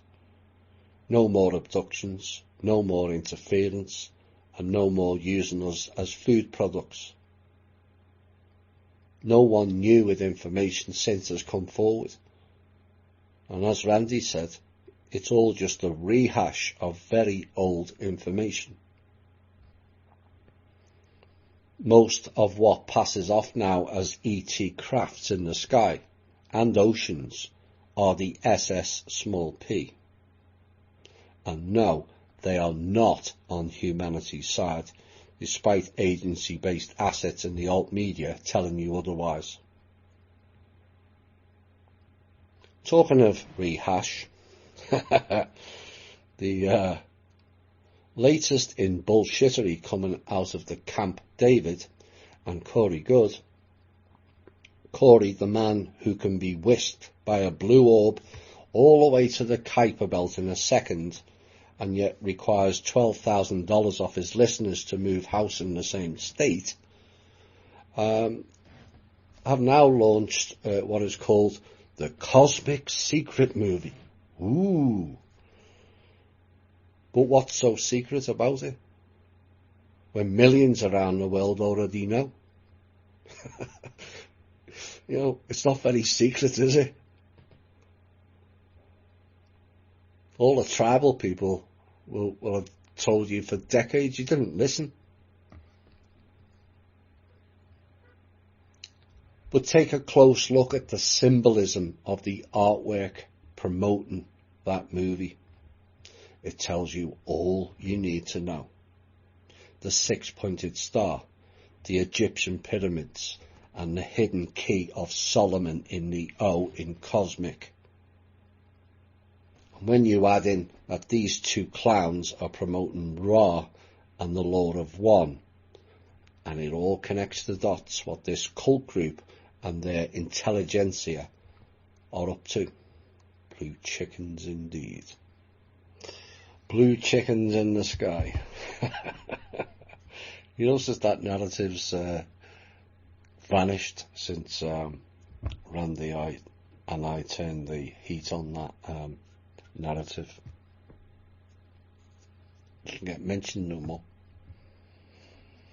And yet nobody sets up whole groups, hate groups, referring to that, do they? Funny that, isn't it? That proves that this show's not backed by the intelligentsia. Right, two pieces about us to end tonight's show. More analogies and more reflections. And the first one is, what is life? And similar to What is Human we did last week, again, we have not defined it too well, have we? Life is living, experiencing good, bad, or indifferent. Life is learning from the light and the dark. In fact, our best lessons and learning mode come from the dark by observance, which is far better than participating in it. But this life here currently is not about living. As each generation passes, it's become more about surviving and existing than actual living, has it not? So much so now that surviving day to day for well over half of this planet is their only and very existence, while the select few gorge on life and consume everything like it's all going to run out any day soon. The classic think tank tactic of create or announce scarcity where there is none. Remember, according to these scaremongers back in the 1980s and 1990s, we were going to run out of oil before the turn of the century. It's all lies. Oil, which is a bacteria poop, is abiotic, which replenishes itself. Oops. Wonder if Greta Thunberg knows that. For the former, that's not about living. It is an abomination of life. And the more people realise and recognise that fact, the better. Because you have the 5 basics in life does not mean I'm all right, Jack, and not care for the rest of society. That is no different to being a member of the elites in its base form. And even those who have the five basics do not see that they live like kings compared to many others on this planet. There is always the desire, not need, to have more. And our Western society is riddled with entitlement in comparison to many parts of the world. And it's funny how people compare everything else in life, like clothes and homes and handbags and shoes and cars and looks, and even how many likes or friends they get on social media. But when comparisons are made with anything else involving the life or lack of life of others, suddenly the comparative mind switches off into ignore mode. And that has to stop if we are to progress as a species.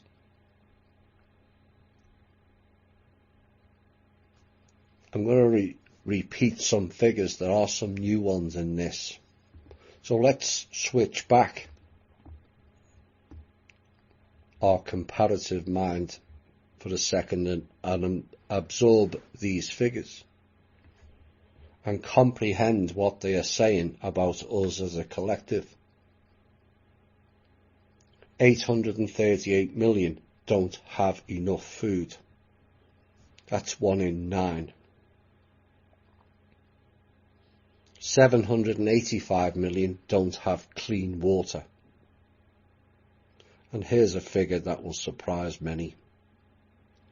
2 billion people on this planet don't even have a toilet.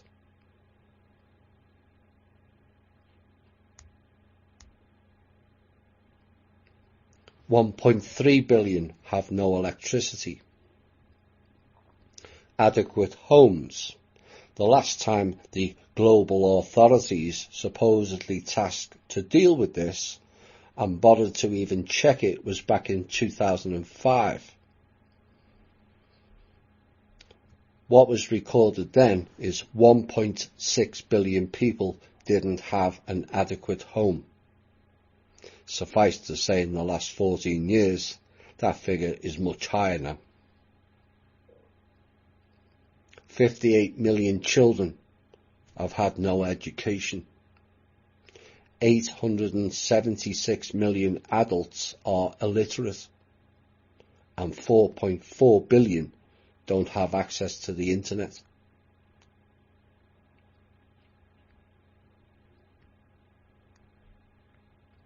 Read and weep that you are not in those categories. And that is not said to make you feel guilty of what you have, but it is said to you to kickstart you into concern and caring about what others don't have. They are the priority. In this day and age, with the vast quantity of funds that have been spread around the world through various fake programs, those figures are an utter disgrace. 2 billion with no toilet. 1.3 billion with no electricity. Really? The haves and the have-nots leads to an increase in crime. It goes hand in hand. And the propensity is to frown on people who commit crimes. But if a mother steals food or clothing from a shop to feed or clothe her children because she has no means to provide for them, is that a crime by her? No. It's a crime by the system that created the situation and the public for not caring enough.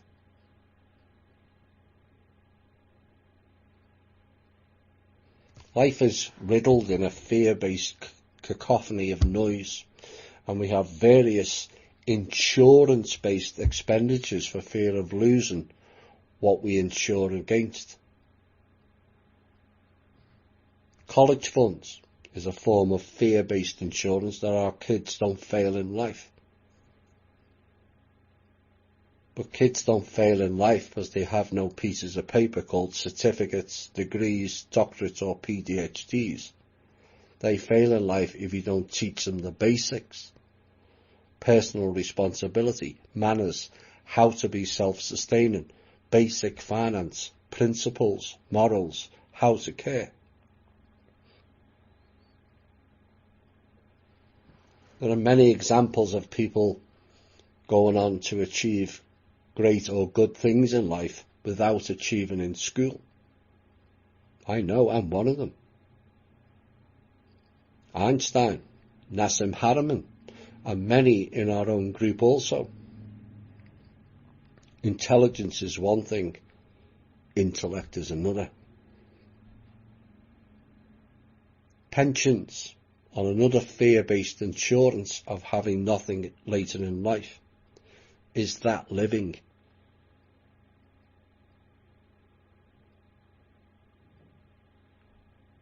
Our working life takes up nearly half of our day.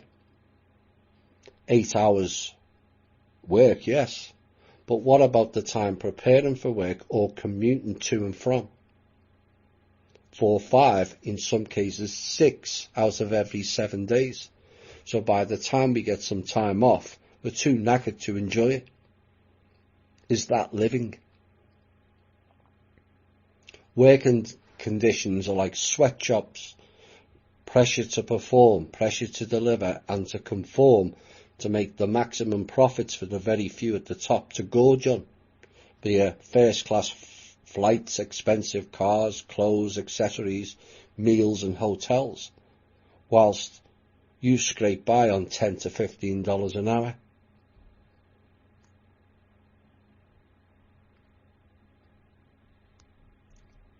The cost of that lifestyle then impacts on the children and our family life.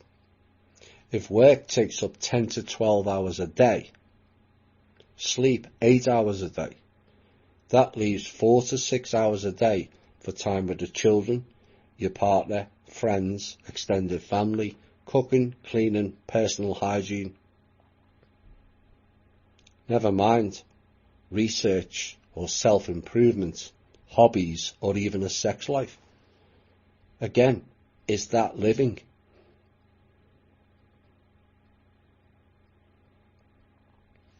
Essentially, we're just being drained like batteries, and yet the very people who are being harvested of energy and living are the same ones fighting to keep the status quo. It makes no sense. What is the definition of insanity? Doing the same thing over and over again and expecting a different result. It's like the RV people. Stupid. The thinking of more equals better. It doesn't. It never has and it never will. And I hope you all understand that. Think different, act different and be different. As ours and theirs old model failed on every single level of society. It all failed.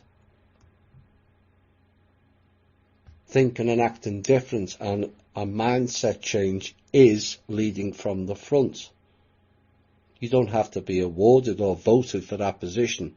You just do it. So what is life?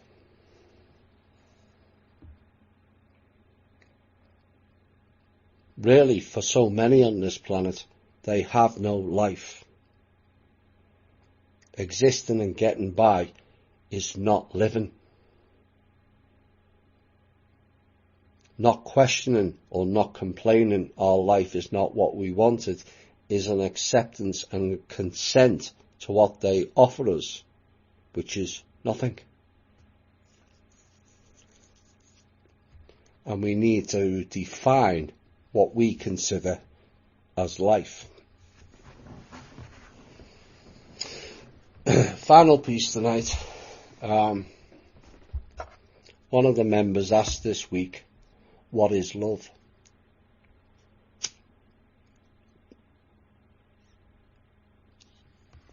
Do we really know? Again, like last week and the last piece, have we defined it? An emotion that is far too casually used in words, means and throwaway lines these days. And it's one of the reasons why I'm not overly enamoured with Christmas or birthday cards. Sweet poems, sugary based lines, all mass produced. And none of those words came from the heart of the person given the card. Those cards are not your words written on that card. All of it written by marketing strategy-based groups, all designed to sell.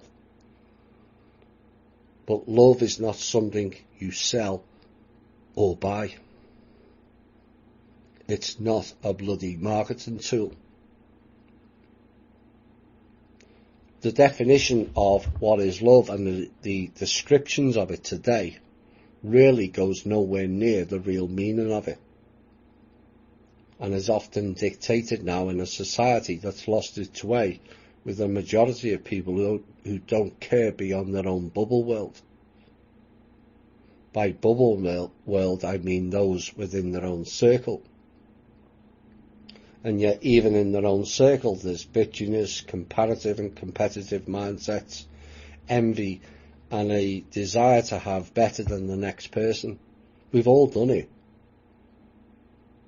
And that's what we're trying to change. If real love is to be garnered. And I'm pleased to see many of our members stepping away from that bubble. But their world is riddled with it. Love is a higher vibrational frequency. How can many give or experience it with low vibrational frequencies and energies?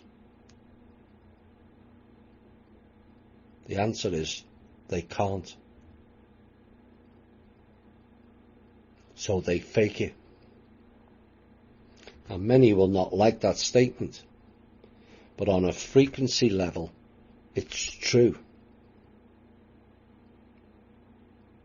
If everyone is so loving, why is the world in such a mess? Clearly, as a collective, we are not. You have loads of people who don't even love themselves because they're comparing their looks, life, belongings and achievements with other people. If people don't love themselves, which means they don't have the frequency contained within them, how can you put out the same frequency to somebody else that you don't have for yourself? As within, so without. Ponder on that for a second.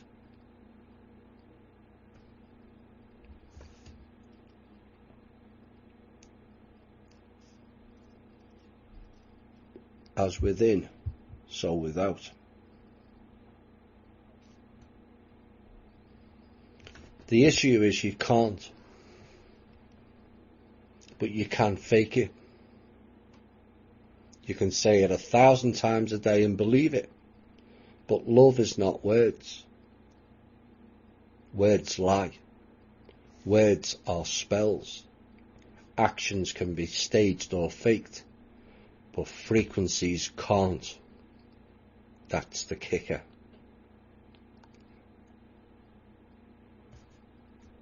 You can't really love others if the self doesn't love itself.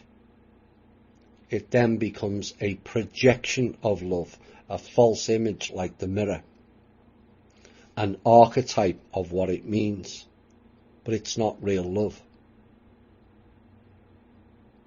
And society needs to learn that for future development as a species. We're not here to compete, but to grow as a collective and bring back that frequency. I love my partner or husband or wife because he buys me things or they give me what I want. Again, at the base level, that's not love. Love can't be bought. No matter how many cars, homes or apparel is bought, you can never buy a frequency. Like heaven, it's a state of being. If money bought love, why are all the elites miserable looking bastards? You've all seen them. Why are many of the elites all cavorting with several different partners? Is that love? Clearly you can't buy it. They are the example.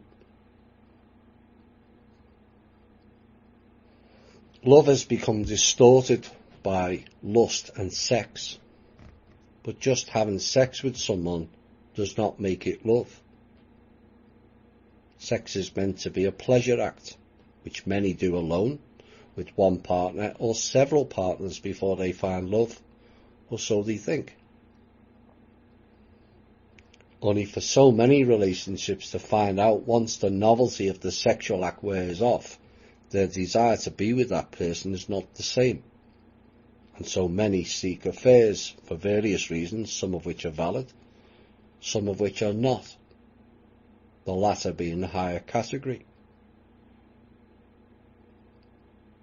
We've seen the rise of people loving the same sex, particularly in the last 3 to 5 decades. But is that based on the sex act or real love? Or is it role play? Which many couples do in their own bedroom to spice things up. But there is a contradiction in loving the same-sex partner, where the man dresses in female clothes and the female dresses in male clothes.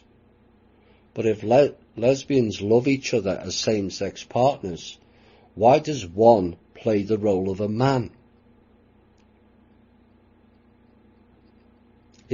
Isn't that defeating the object of loving the same sex? And it kind of supports the fact that this world is messed up and very confused psychologically and also emotionally.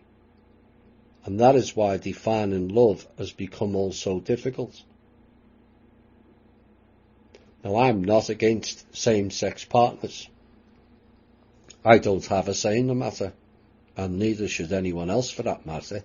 That's their sovereign choice of who they choose to be with. And really, it's nobody else's business. But life today is dictated now by people interfering in other people's lives and choices. Partners, married or not, are seen an object of desire, something to show off to their friends. And one group will ask, how much does he earn? The other will ask, is she good in bed? And then they ask, do you love her? Then comes the awkward moment if the male says yes to his mates. It generally follows along the lines of, don't be stupid, are you going soft on us, or why don't you sleep around a bit? The female who brings her partner to the circle, and when asked, what does he earn, or what does he do for a living, they either lie, fudge the answer, or they turn around, or if they turn around and say he's out of work, oh, the frowns, the puzzled looks, the twitching nose, and the awkward shifts, and the eyes diverted away reaction that person gets. You could cut the atmosphere with a knife. Come on, you all know. In both genders, that is what happens. You have seen it or done it. Either way, it is damaging and not conducive to letting love flow, is it? Whether a female's good in bed or not, or how much the male earns. Love is a weakness, they say, particularly in male circles, but actually it's a strength. But I will tell you what is a weakness. Relationships with a controlling factor. A relationship with one partner controlling the other is not based on love, but weak individuals exerting what they think is strength and dominance over the other, but is actually showing their weakness inside. Real love does not have a controlling factor to it. It's like a frequency, which is a wave motion. You ride the crest and the fall in the same way, which means to be flexible and is to give and take. Anyone in a controlling relationship is not based on love. Controlling is not love.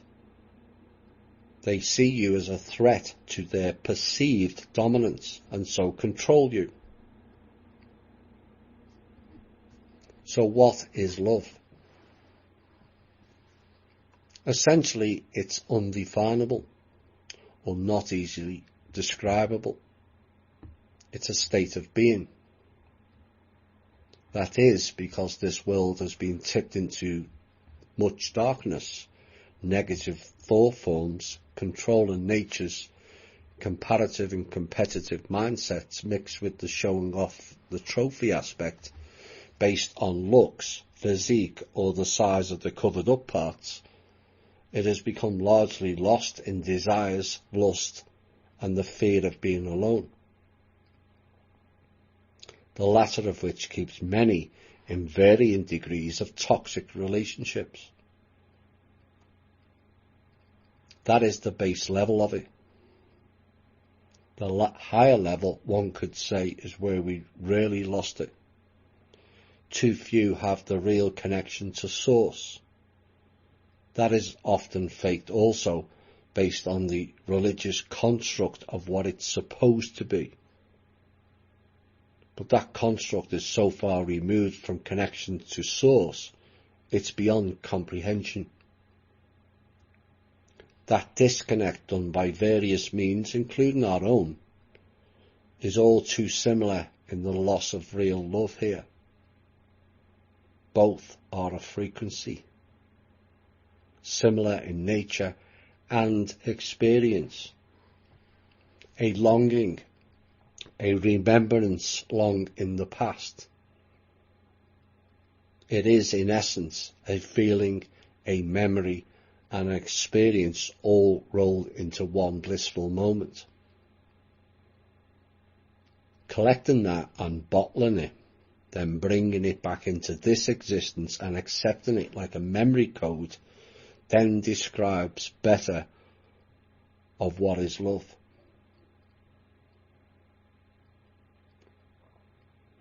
Many people can love, but being in love is different. Something that is lost in this manufactured world of marketing, false idols, masks, and a perception of what love, life, or human is. Not a knowing. You can love many people. You can desire to have sex with many people. But that does not equate to loving someone or being in love, as many of you have all found out. There is a clear distinction between all three, but people often don't define what it is that they really want. Love, sex, or to be in the love frequency. Three very separate actions that are all too often blurred into the one and distorted on a massive scale. Some females go out and expose all kinds of flesh with the desire to get men or women to look at them. But if the average bloke takes more than a glancing look, some females react to it badly and exude a volume of cuss words, venom and demeaning terms, as an overview observer, is that not sending mixed messages again? On the one hand, for your vanity, attention and self-confidence, you want people to look at you. But if they do so and you don't approve of that person looking, it's not acceptable. Yet if it is Brad Pitt or Leonardo DiCaprio, depending on your choice, that is acceptable. Well, actually it's not. It's those mixed messages being sent again. And like most situations in life, we send a plethora of mixed messages and rarely define what we want or what we're looking for. It is a lack of real understanding as much as communication that creates so much division between us all. As some awaken to the higher forms of awakening, there is a difference. And the memory of those frequencies start to return. The soul family frequencies, the soul partner frequencies of the past begin to stir up within you.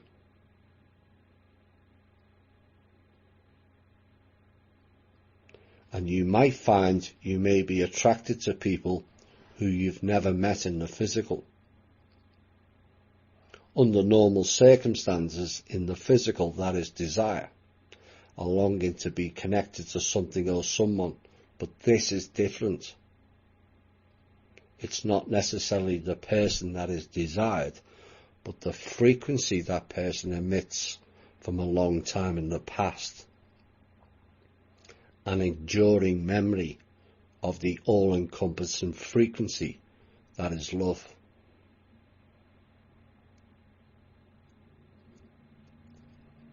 But the common misconception in life is to find that love frequency, that it must come from the external connection.